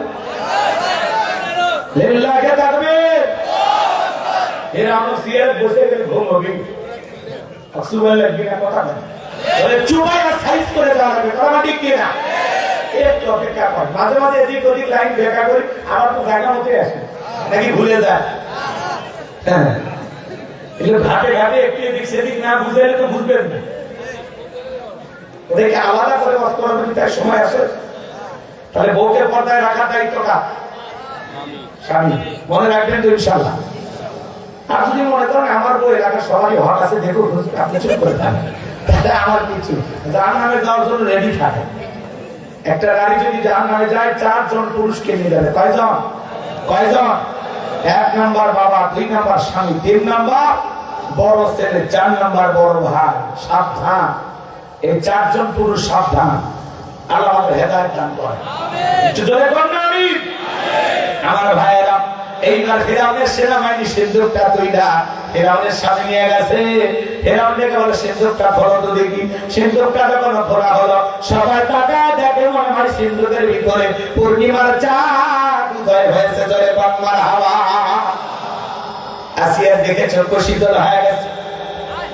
ফিরআউন দেখে বলে তরবারি আন, সবাই করে এইটাই মুসা। আসিয়া বলে থামো, খালি মারা শিখছো, এতগুলো মাল্লা তাও কি শান্তি পাইলা না? স্বামী গো, এই ছেলেটাকে মারার আগে তোমার কাছে প্রশ্ন করতে যায়, এই যে সিন্দুক দেখা যায় এমন কাঠ কি তোমার দেশে আছে? ফিরআউন সিন্দুক নাড়িয়ে ছেলে বলে বিবি এমন কাঠ আনি কেন? আমার বাপ দাদা 14 পুরুষও কেউ দেখে নাই, তাই নাকি? বলে হ্যাঁ। এবার আসিয়া বলে স্বামী, এটা ভিনদেশী কারো সন্তান, বাঁচতে বাঁচতে আমার দেশে এসেছে। এই ছেলেটাকে আমি মারতে দেব না। এই ছেলেটাকে আমাদের পালক পুত্র হিসাবে লালন পালন করতে চাই। জোরে খন মারহাবা। কথা আছে, যেখানে বাঘের ভয় সেখানে রাত হয়। যারে খুঁজতেছো মারার জন্য আল্লাহ তোমাদের দায়িত্ব দিল, তারই লালন পালন করার জন্য। জোরে খন মারহাবা। এরকম চিন্তা করে এতগুলো মারলাম, মুসা খুঁজে পাইলাম না। বউ একটা ছেলে দেখে বায়না করছে, দিয়ে দিই, উপায় নেই। মানে কঠিন স্বামীর বইয়ের কাছে দুর্বল হয়ে যায়। আমার ভাইয়েরা, এইবার আসিয়া বলে শুধু ছেলে দিলে হবে না, রাজ্যের মধ্যে ঢোল পেটা খবর দাও। ফিরআউনের ছেলে সন্তান যে দুধ পান করাবে, মাসে মাসে বেতন দেওয়া লাগবে। তাই করা হলো, ঢোল পেটানো হলো। হাজার হাজার মহিলারা লাইন দিয়েছে, মুসা নবীকে কোলের মধ্যে নেয়, স্তর ধরে মুখ লাগায় দেয়। আল্লাহ নবী মুসা আলাইহিস সালাম কোন মহিলার স্তরে দুধ পান করে না। জোরে কোন মারহাবা। সমস্ত নারীরা ব্যর্থ হয়ে চলে গেল। ওই যে মুসা নবীর বড় বোন নাম তার মারিয়ম, দেখে বলে রানী আসিয়া এমন একটা মহিলার খবর আমার কাছে আছে, এই ছেলেটা দুধ পান করতে পারে, তাই নাকি? বলে হ্যাঁ। 200 লোক পাঠানো হলো, মুসা নবীর মাকে ফিরআউনের দরবারে নিয়ে আসা হলো। এইবার পয়গম্বরের মা সন্তানকে কোলের মধ্যে নিয়ে স্তর তুলে মুখ যখন লাগাইছে, মুসা আলাইহিস সালাম মায়ের স্তনে দুধ খাওয়া শুরু করেছে। বলুন সুবহানাল্লাহ। নবীদেরকে শিশুকাল থেকে জ্ঞানী বানিয়েছেন কে? এইবার রানী আসিয়া বলে, ও মহিলা, তোমার জন্য আমি প্রয়োজনে বেতন বাড়ায় দিব, থাকার জন্য কোয়ার্টার ফ্রি। মুসা আলাইহিস সালামের মা ডেকে বলে, রানী আসিয়া, সন্তান যদি দুধ পান করাতে চান আপনার বাড়িতে নয়, সন্তান থাকে আমার বাড়িতে। আসিয়া বলে, আমি তাতেও রাজি আছি, কোনো সমস্যা নাই। তবে শোনো, মাঝে মাঝে ছেলেটারে একটু দেখায় নিয়ে যাইবা। এই ছেলেটারে না দেখলে আমার ভালো লাগে না। কথা আছে, মায়ের চাইতে মাসি দরদ বেশি। আসিয়া তো জানে না ছেলে কার বলে, কথা জানে? আমার ভাইয়ের আল্লাহু আকবার বলে। মুসা আলাইহিস সালামের মা পৃথিবীর প্রথম মা, যে মা তার আপন সন্তানকে দুধ পান করার বিনিময়ে মাসে মাসে বেতন পেয়েছিল। দুধ পান করানো হয়ে গেল, মুসার একটু চলাফেরা বয়সে উপনীত হয়েছে। আসি একদিন মুসা নবীকে ফিরআউনের কোলে দিয়া বলে, ছেলেটারে কোলে নাও। মানুষ দেখলে মনে করবে ছেলে তোমার না, ধর কোলে নাও। মাঝে মাঝে মা বোনের বিরক্ত হয়ে গেলে দেখেন না, রাগান্বিত হয়ে বাচ্চা কোলে দিয়ে বলে, সামলাতো, ইয়ারকে আপু ভালো লাগিচ্ছে না, ইয়ারকে আপু সবাই কিন্তু এরা বলা চিপে মারবো, আমিও মরবো। এরকম হয় কিনা বলেন না ভাই? মাঝে মাঝে বিরক্ত হয়ে বাচ্চা কোলে দেয়, দিয়ে দেয় আমার পেট থেকে একটা হারামির জন্ম হয়েছে, বাপু হারামি, ছেলেও হারামি। আছে না সন্তান খারাপ হলে সব তোর বাপের, বাপের 14 গোষ্ঠী গেলে উদ্ধার করে ফেলে দেয়। আর যদি ভালো হয় তোর মাঝে ভালো, সান্ত্বনা পাক, দিলে ভালো থাক, আমরাই খারাপ না দিলে সংসার তো করা একটু কথা কম থাকে। আপনার 14 গোষ্ঠী জ্ঞানীতে ওর গোষ্ঠী ভালো কথা নয়, ওর গোষ্ঠী সবাই সংসারের পানিতে গোসল করে যাচ্ছে। স্বামীর গোষ্ঠীর 14 গোষ্ঠী কেউ ভালো, খালি ভালো মানে কেউ ভালো। একটু বিষয় তোমার ছেলে কি আদর করে, তোমার মেয়ে কি আদর করে, আমার মা আমার নানা নানি ভালোবাসে, আর দাদা দিদি দেখতেই পারে।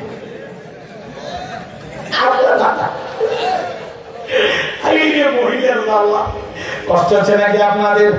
মন খারাপ করবেন না, মা বোন হয়তো রাগ করতেছেন না, পরে করবে, রাগ করবেন না মা বোন আমার। একটু অপেক্ষা করেন, মা আপনাদের জন্য কথা বলতে ফাতেমার ঘর কেমন আছে, একটু অপেক্ষা করেন, বাবার সামনের দিকে যান। আমি যে কথা বলতে চাচ্ছিলাম, এইবার ফিরআউন যখন মুসা নবীর কোলের মধ্যে নিয়েছে, কি সুন্দর চেহারা মায়া লাগছে। সুমা খাওয়া নিয়ত যখন ছোট্টা বাড়াইছে, মুসা আলাইহিস সালাম কচি হাত দিয়ে এমন একটা থাপ্পড় গালের মধ্যে বসায় দিয়েছে, ফিরআউন চিৎকার করে উঠছে। আশেপাশে লোকজন দৌড়ে আসে, বলে নেতা এত করে চিৎকার মেলে ব্যাপারটা কি? বলে আমি যে চিৎকার মারছি তোদের কি ডাকছি? আমার বাড়ি আমি চিল্লেছি, যা সরে যা। ওদেরকে সবাইকে তাড়িয়ে দিলেন, কারণ ছেলেরা থাপ্পড় মারছে, এ কথা জনগণকে বললে কি ইজ্জত থাকবে। ওদেরকে তাড়িয়ে দিয়া এইবার চিৎকার মারবে, একটা বলে আসিয়া আসিয়া রে, আয় আয় তাড়াতাড়ি করে আয়। আসিয়া বলে কি হয়েছে? সারের মতো চিল্লাও কে? চিল্লাবো না, এর চোখের মুখে আগুন দেখছি রে আসিয়া, এর চোখের মুখে যে আগুন দেখেছি, এ মুসা ছাড়া কেউ না, তরবারি আন জবাই কর, পথের শত্রুরা দূর করি। আসিয়া বলে ছেলে কি করছে? বলে ছেলে এই ছেলে আমার গালে থাপ্পড় মারছে। ফিরআউনের কথা শোনার পরে আসিয়া বলে ঢঙ্গনা জায়গা পাও না, এই ছোট মানুষ কোনোদিন তোমার গালে থাপ্পড় মারতে পারে? ফিরআউন ডেকে বলে বিবি রে, তোরে কেমনে বুঝাবো, গাল তো তোর ছিল না, গাল ছিল আমার। মজা কি আমি টের পাইছি, এর থাপ্পড়ের ওজন বুঝা দেয়, এই ছেলেটাই ভবিষ্যতে মুসা হবে। বলেন আল্লাহু আকবার। এখানে আরো কিছু ঘটনা আছে, বলার সময় নাই। মুসা নবীর বয়স হয়ে গেছে 25 বছর। 25 বছরের টকবকে যুবক, কিপ্তিয়ার পরিস্থিতির মধ্যে লাগছে ঝগড়া। মুসা আলাইহিস সালাম যা বলে, কিপ্তি ফিরআউনের লোক, সব জায়গায় নেতার গরম দেখান, দেখেন ছোট ছোট পাতি নেতার গরম। আমার জিনিস আমি নেতার অমুক দলের সেরাগারি বদনা ছোট নিয়ে বিয়ে করছি, কথা বলা কি হাইব্রিড পরিচয়। বেশি পাকড়ামো করবে না, বেশি পাকড়ামো করবে না। আল্লাহ যদি 3 বের বনি দেয়, পেছনে দরজা একটা ঢিল করে দেয়, দাঁড়ায় থাকতে পারবেন না। মানিকগঞ্জ মেডিকেল কলেজ হাসপাতালে ভর্তি হবে, কথাটা ঠিক কিনা? সকালে দেখতে গেছে স্ত্রী, সেলিমের বাপ তোমার শরীরে এখন কেমন? মা তুই দোয়া কর। দুপুরে ছেলে দেখতে গেছে, আব্বা তোমার শরীরের অবস্থা, ভাই তোমাকে চিনতে পারলাম না। আল্লাহ যদি পাতলা পায়খানা বমি দেয়, বহুবার চাচ্ছে না, টাইম পাবি না, কথাটা ঠিক কিনা? আর গরম দেখায়, মানুষকে জিনিস খায় ফেলে দেয়, মানুষকে কাপ আপন করছে। কথা কম, তোর মতো কত নেতা আছে তলে পিছিয়ে গেল, পিছিয়ে গেল, মানুষ মারাতে দূরে। কথা পায়খানা করে যাবো না, বাথরুম পিছলে করে মন পিছলে শয়তানি কম কর, ভালো হয়ে যা। কথা হ্যাঁ, রাগ করতেছে ছোটখাটো দলীয় পদ এই বল জান্নাতে টিকিট কনফার্ম করেছে। আচ্ছা, বড় নেতার গরমে, ছোট নেতার গরমে এলাকা কি কথা মনে আছে না? আরে এই দেশের কথা না, ভারতের ভারত ভারত ভারতে যাবো, ভারতে যাবো। রাগ করতেছেন আপনারা? এদেশে এরকম ছোট ধারে শুনে বুঝি আছে না? না, হ্যাঁ হ্যাঁ, চামচ চামচ, আমাদের বহু একবারে চামচ। রাগ করতেছেন নাকি আপনারা? ব্যাপারগুলো শুনে যান বাজান। মুসা আলাইহিস সালাম নিঃসম্প্রদায়ের লোকের পক্ষ নিয়ে কীর্তিকে মাসে এক খুশি, খুশিতে কীর্তি দুনিয়া থেকে দিলেন। ইন্না লিল্লাহি ওয়া ইন্না ইলাইহি রাজিউন। ফিরআউনের দরবারে হয়ে গেল মানবের মামলা। আল্লাহ রেখে বলে, মুসা আর থাকা যাবে না, এখন তুমি মাদাইনের দিকে রওনা করো। আল্লাহর পয়গম্বর মুসা আলাইহিস সালাম আল্লাহর ওয়াদার পাইয়া চলে গেলেন মাদাইনের দিকে। মুসা আলাইহিস সালাম মাদাইনে যাওয়ার পর এখানে পানি খাওয়ার একটা ঘটনা আছে বাজান, বলার সময় হবে? আরে কষ্ট পাচ্ছেন আপনারা? লিল্লাহি তাকবীর। শোয়েব আলাইহিস সালামের দুইটা মেয়ের সাথে পরিচয় হয়ে গেল। তাদের সঙ্গে তাদের বাড়িতে গেলেন। এই দুইটা মেয়ে যা বলে, আব্বা ওখানে পানি খাওয়াইতে গিয়ে আমরা মেয়ে মানুষ হিমশিম খায়, কষ্ট হয়, লাইনের মধ্যে দাঁড়ায় থাকা লাগে, আমাদের বাড়িতে একটা রাখার দরকার। একটা ছেলে পেয়েছি বাবা, এই ছেলেটা এতই লাজুক, এতটাই ভদ্র, আমরা দুইটা বোন কয়েকটা ঘন্টা তার সঙ্গে কাটায় দিলাম। এরপরের জন্য আমাদের দুই বোনের চেহারা দিকে ফিরেও তাকাই নাই। বলেন আল্লাহু আকবার। কাজের ছেলে ছেলেকে রাখতে পারে। শোয়েব আলাইহিস সালাম বয়স হয়ে গেছে, মুসা আলাইহিস সালামের কে রাখাল হিসেবে তার বাড়িতে রাখলেন। আল্লাহর পয়গম্বর তার বড় মেয়ে সফুরের সাথে পয়গম্বর মুসা নবীর বিবাহের ব্যবস্থা করে দিলেন। সুবহানাল্লাহ। 8 থেকে 10 বছর শ্বশুর বাড়িতে থাকলেন, ঘর জামাই। আল্লাহ রেখে বলে, পয়গম্বর আর কতদিন শ্বশুর বাড়ি মধুর হাড়ি, এইবার গাঠটি গুটি গোছাও, স্ত্রীকে সঙ্গে নাও। ও মানিকগঞ্জবাসী, এলাকার দিকে ঘর জামাই থাকে, অবহেলা করবেন না, বুঝে নেবেন মুসা আলাইহিস সালামের সুন্নাত আমল করতেছেন। কথা ঘর জামাই থাকলে অবহেলা করা যাবে? এইবার শোনেন বাজান, পয়গম্বর যখন তুর পর্বত গেল, এখানে যাওয়ার পরে আল্লাহ রাব্বুল আলামিন তার পয়গম্বর মুসা আলাইহিস সালামকে নবুয়ত দান করে বলেন, ওয়া মা তিলকা বিয়ামিনিকা ইয়া মুসা। আমার আল্লাহ বলে, মুসা তোমার ডান হাতে এটা কি? পয়গম্বর জবাব দিয়ে বলেন, ক্বালা হিয়া আসায়া আতাওয়াক্কালু আলাইহা ওয়া আহুশু বিহা আলা গনামি ওয়া লিয়া ফিহা মাআরিব উখরা। দেখে বলেন, আল্লাহ এটা আমার হাতে লাঠি, আমার হাতে এটা লাঠি, এটাতে ছাগলের ঝোল পাতা মারি, ইত্যাদি ইত্যাদি অনেক অনেক কাজ করি। আল্লাহ রেখে বলে, পয়গম্বর প্রশ্ন করলাম একটা, জবাব দেবে একটা। মুসা নবী কথা বলে কার সাথে? আল্লাহর সাথে কথা বলতে মজা আছে না? হে মানিকগঞ্জের যুবকেরা শোনো, একটা মেয়ে যদি ভুল করে রং নাম্বার মিস করে, তুমি পাগল হয়ে যাও, 17টা সিম কার্ড পরিবর্তন করে হলে মেয়েটারে কল দাও। মেয়েটারে কবে, ভাইয়া সরি ভুল করে কল দিয়েছি, বলে না নিগার এখন ক্যান্সার আইলে এখন ভালোবাসা দিবি কিনা বল? আছে না নাই? একটা মহিলার কণ্ঠ পাইলে যুবক তুমি পাগল হয়ে যাও। রাত 3:30 এক মহিলা আমারে ফোন দিয়েছে, দিয়ে বলতেছি, হ্যালো তুমি কে শহরে? আমি তখন বললাম, আমি একটা হুজুর মানুষ, ঢং করো না, রাত চলে গেলে আফসোস করতাম। ওকে তাহাজ্জুদ পড়ার জন্য ডাকতেছে, কথা বল নাকি আপনারা? এর মাঝে আমার একটা মহিলার কণ্ঠ পাইলে যুবক তুমি পাগল হয়ে যাও। আর মুসা নবী কথা বলে কার সাথে? বর্তমান সমাজে মানুষের পাপ দ্বারা 1 নম্বর অস্ত্র এই মোবাইল। এই মোবাইলের ওজন কম, কিন্তু মোবাইলের মাধ্যমে পাপের ওজনটা অনেক বেশি। কথা বলে ঠিক না? নারী পুরুষ তরুণ তরুণী যুবক যুবতী রাতের আধারে একা একা জানালা দরজা লাগাইয়া কম্বলের ভিতরে ঢুকিয়া মোবাইলে উল্টে পাল্টা ভিডিও দেখতেছে। আছে না নাই ভাই? এই মোবাইল কি খালি ওর শোনে? এই মোবাইল খালি ওর শোনে, গল্প শোনে না একশন উল্টে পাল্টা ভিডিও দেখে। আছে না না? আছে না না? তাহলে মোবাইলের কারণে পাপ কমছে না বাড়ছে? এই মোবাইল থেকে যত দূরে থাকবেন তত পাপ থেকে বেঁচে থাকবেন। কথা বলি কিনা? আমি কি এক লাইন বলবো? রাগ করবেন না?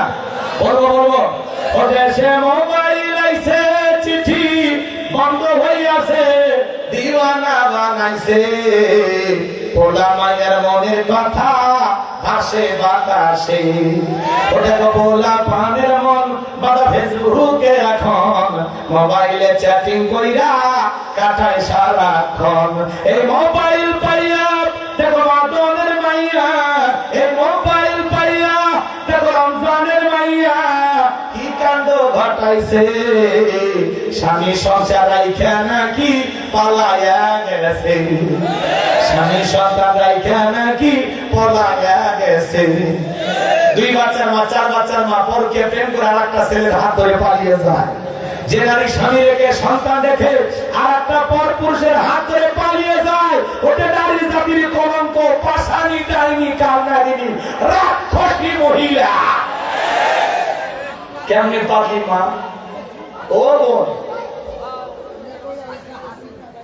কি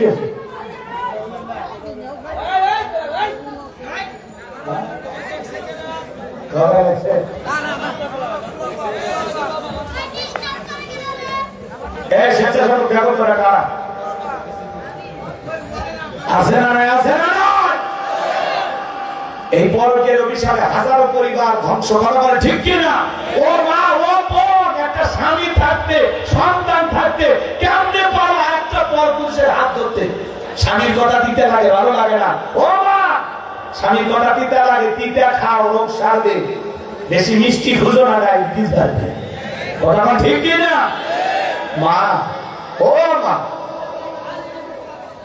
তোমরা এগুলো করো না মা এই পরকীয়ার কারণে হাজার সংসার আজ তছনছ হয়ে যাচ্ছে কথা বলেন ভাই কথা ঠিক না হ্যাঁ বলবো মানিকগঞ্জে এগুলো নাই অবস্থা এলা মমতাজের গান শুনে সবাই পবিত্র হয়ে গেছে এখানে কেউ ওগুলো করে না রাগ করতেছে এই মানিকগঞ্জে এক সময় আমি আসতে পারিনি আমাকে একটা ঠ্যাঙ্গারে ফেলে দেব কেন আপনি মমতাজের বিরুদ্ধে কথা বলেন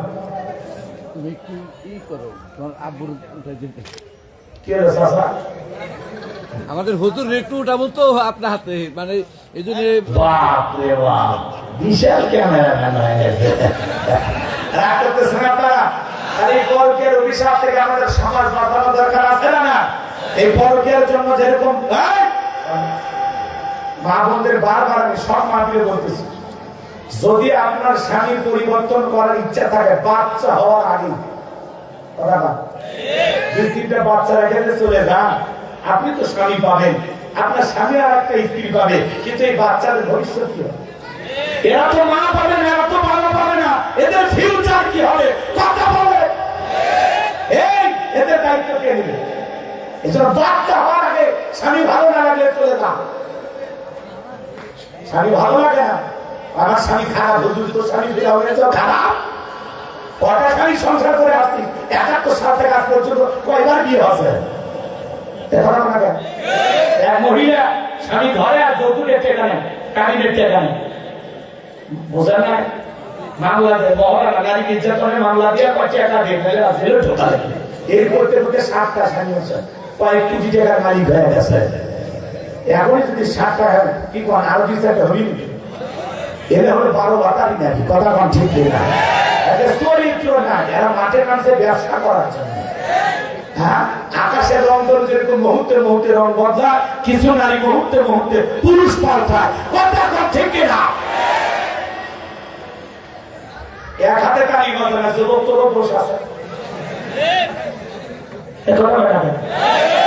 তুমি যেই নারীর সাথে পরকে প্রেম করো তোমাকে যদি আমি বলি তোমার স্ত্রীর সাথে যদি পরকে প্রেম করে মানবা কথা মানবেন তাহলে আপনি যার সাথে পরকে প্রেম করেন তাহলে তো কারো না কারো স্ত্রী তখন তো আপনার বিবেক গেল কোথায় কি তখন বিবেকে উঠতে পেশা করে দিচ্ছে নিজে একজন মহিলার স্বামী আছে তারপরেও যদি ওই মহিলাকে কারো ভালো লাগে ওই মহিলার সাথে যদি কেউ পরকিয়া করে এর রুচি হিরো এসেও খারাপ কথা ঠিক না খবরটা কোন বিবাহিত নারীর দিকে তাকাবেন সোনার সংসার করতেছে করতে দেন কাছে দেখা ভাবি সেই সুন্দর আপনি তো তোর কি কথা ঠিক আছে রাগ করছেন আপনারা, আমি আর বলবো না বাজান। আমার ভাইরা এই সমাজে এগুলো আছে না নাই?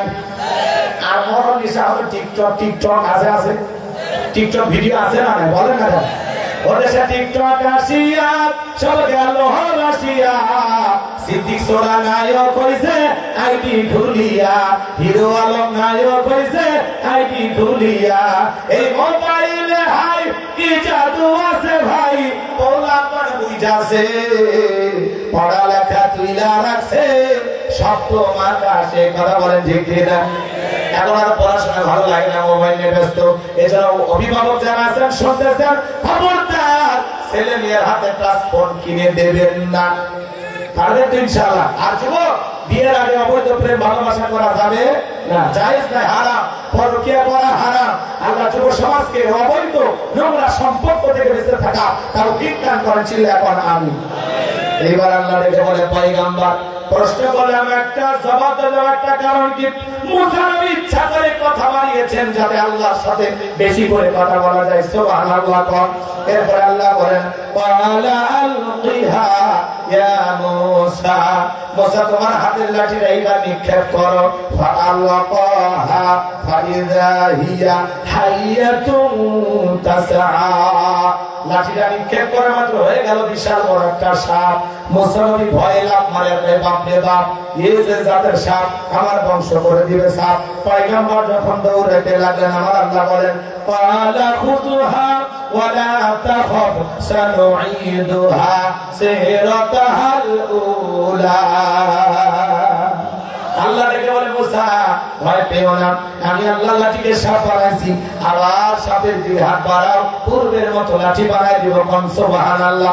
মুসা নবী ভয় ভয়ে যখনই ধরতে গেছে সাপ আবার লাঠি হয়ে গেছে। এর নাম হলো মুজিজা। এর নাম কি? জোরে কোন এর নাম কি? মুজিজা। এরপরে আল্লাহ বলেন ওয়াদহুম ইয়াদাকা ইলা জানাহিকা তাখরুজ বাইদা মিন গায়রি সুইন আয়াতান উখরা লিনুরিয়াকা মিন আয়াতিনাল কুবরা। আল্লাহ বলে মুসা তোমার ডান হাতটা বগলের নিচে ঢোকাও, ওখান থেকে বের করো। তোর দোষ ছাড়া আমি আল্লাহ ঝকঝকে উজ্জ্বল সাদা চমৎকার আলো প্রদর্শন করব। এই যে কুদরতের দুইটা নিদর্শন দান করলাম, দুইটা মুজিজা দান করলাম, এইবার তোমার দায়িত্ব হলো ইযহাব ইলা ফিরআউনা ইন্নাহু তাগা, ফিরআউনের নিকট চলে যাও, ও সীমা লঙ্ঘন করেছে। যা বলো ফিরআউন রে, তোর বানানো আইনটা মিশর চলবে না, এখন থেকে মিশরের পরিচালনা হবে আল্লাহর আইন দিয়া। মুসা নবী ডেকে বলে আল্লাহ আপনি কি ভুলে গেছেন আমি ফিরআউনের দরবারে মার্ডার কেসের আসামি, গেলেই তো ফাঁসি দিয়ে মারবে। আমার আল্লাহ ডেকে বলেন মুসা ভয় পাওয়ার কোনো কারণ নাই, আমি আল্লাহ তার সাথে আছি, কোন জালেম তারে ফাঁসি দিয়ে মারতে পারবে না। বলেন আল্লাহু আকবার। মুসা নবী বলে আল্লাহ সময় লাগবে। আমার আল্লাহ বলে অবশ্যই নবী বানাইছে, এটা তোমার দায়িত্ব। আল্লাহ আকবার বলে আল্লাহ আমাদের একটু ভয় করে। পয়গম্বর তখন আল্লাহর কাছে দোয়া করতে লাগলেন ক্বালা রাব্বিশরাহ লি সাদরি ওয়া ইয়াসসির লি আমরি ওয়াহলুল উকদাতাম মিন লিসানি ইয়াফকাহু কওলি ওয়াজআল লি ওয়াসীরাম মিন আহলি হারুন আখি। দেখে বলেন হে আমার রব, আমার বক্ষকে প্রশস্ত করে দাও, আমার কাজকে সহজ করে দাও, আমার জিহ্বার জড়তাকে দূর করে দাও। আর আমার ভাই, যাতে মানুষ সহজে আমার কথা বুঝতে পারে, আপনি আমার জিহ্বার জড়তা দূর করে দেন। আর আমার পরিবারের মধ্য থেকে আমার ভাই হারুনকে আপনি নবুয়ত দান করেন। আল্লাহ দেখে বলে দোয়া মঞ্জুর করা হলো। এইবার আল্লাহর পয়গম্বর মুসা আলাইহিস সালাম তার ভাই হারুন আলাইহিস সালামকে সঙ্গে নিয়ে ফিরআউনের নিকট চলে গেলেন। ফিরআউনের দরবারে যাওয়ার পরে পয়গম্বর বলেন ক্বালা মুসা ইয়া ফিরআউন ইন্নী রাসূলুম মির রাব্বিল আলামিন। আর একটু জোরে বলেন আল্লাহু আকবার। কোরআনে মজা লাগে না? এ ভালো লাগতেছে না ভাই? খারাপ লাগতেছে? মুসা আলাইহিস সালাম বলে, এ ফেরাউন, আমি বিশ্বের রবের পাঠানো একজন রাসূল। সুবহানাল্লাহ। অনেক আয়াত আছে, 170টার উপর আয়াত তেলাওয়াত করা লাগবে এই ওয়াজ বুঝাইতে গেলে। সংক্ষিপ্ত করে বলতেছি। পয়গম্বর বলে, আল্লাহর ব্যাপারে সত্য ছাড়া মিথ্যা কিছু বলবো না। বিদায় তারসিল ওয়াইয়া বানি ইসরাঈল, বানি ইসরাঈলকে মুক্ত করে আমার সঙ্গে যেতে দাও। তখন ফেরাউন বলে, ক্বালা ইন কুনতা জিতা বিআয়াতিন তাতি বিহা ইন কুনতা মিনাস সাদিকিন। আল্লাহু আকবার। ফেরাউন লেগে বলে, তুমি যে নিজেকে নবী দাবি করতেছ, তোমার কাছে কি এমন প্রমাণ আছে সেটা আমাদের সামনে উপস্থাপন করো। যদি তুমি তোমার দাবিতে সত্যবাদী হও, মুসা নবীর কাছে প্রমাণ আছে না নাই? এবার হাতের লাঠি ফেলে দিলেন, হয়ে গেল সাপ। বগল নিচে থেকে হাত বের করলেন, ধবধবে সাদা উজ্জ্বল চমৎকার আলো প্রদর্শন করলো। এই দৃশ্য দেখার পরে তারা কি বলেছিল জানেন? قال الملأ من قوم فرعون إن هذا لساحر عليم। ফিরআউনের এমপি মন্ত্রী রেখে বলো, এ ছেলেটা মস্ত বড় জাদুকর, নবী দেখায় মুজিজা আর ওরা বলে জাদু। এবার ফিরআউন তার এমপি মন্ত্রীকে ডেকে বলে, শোনো, এই ছেলের মতি গতি ভালো না, এ জাদু দেখায় ভয় ভীতি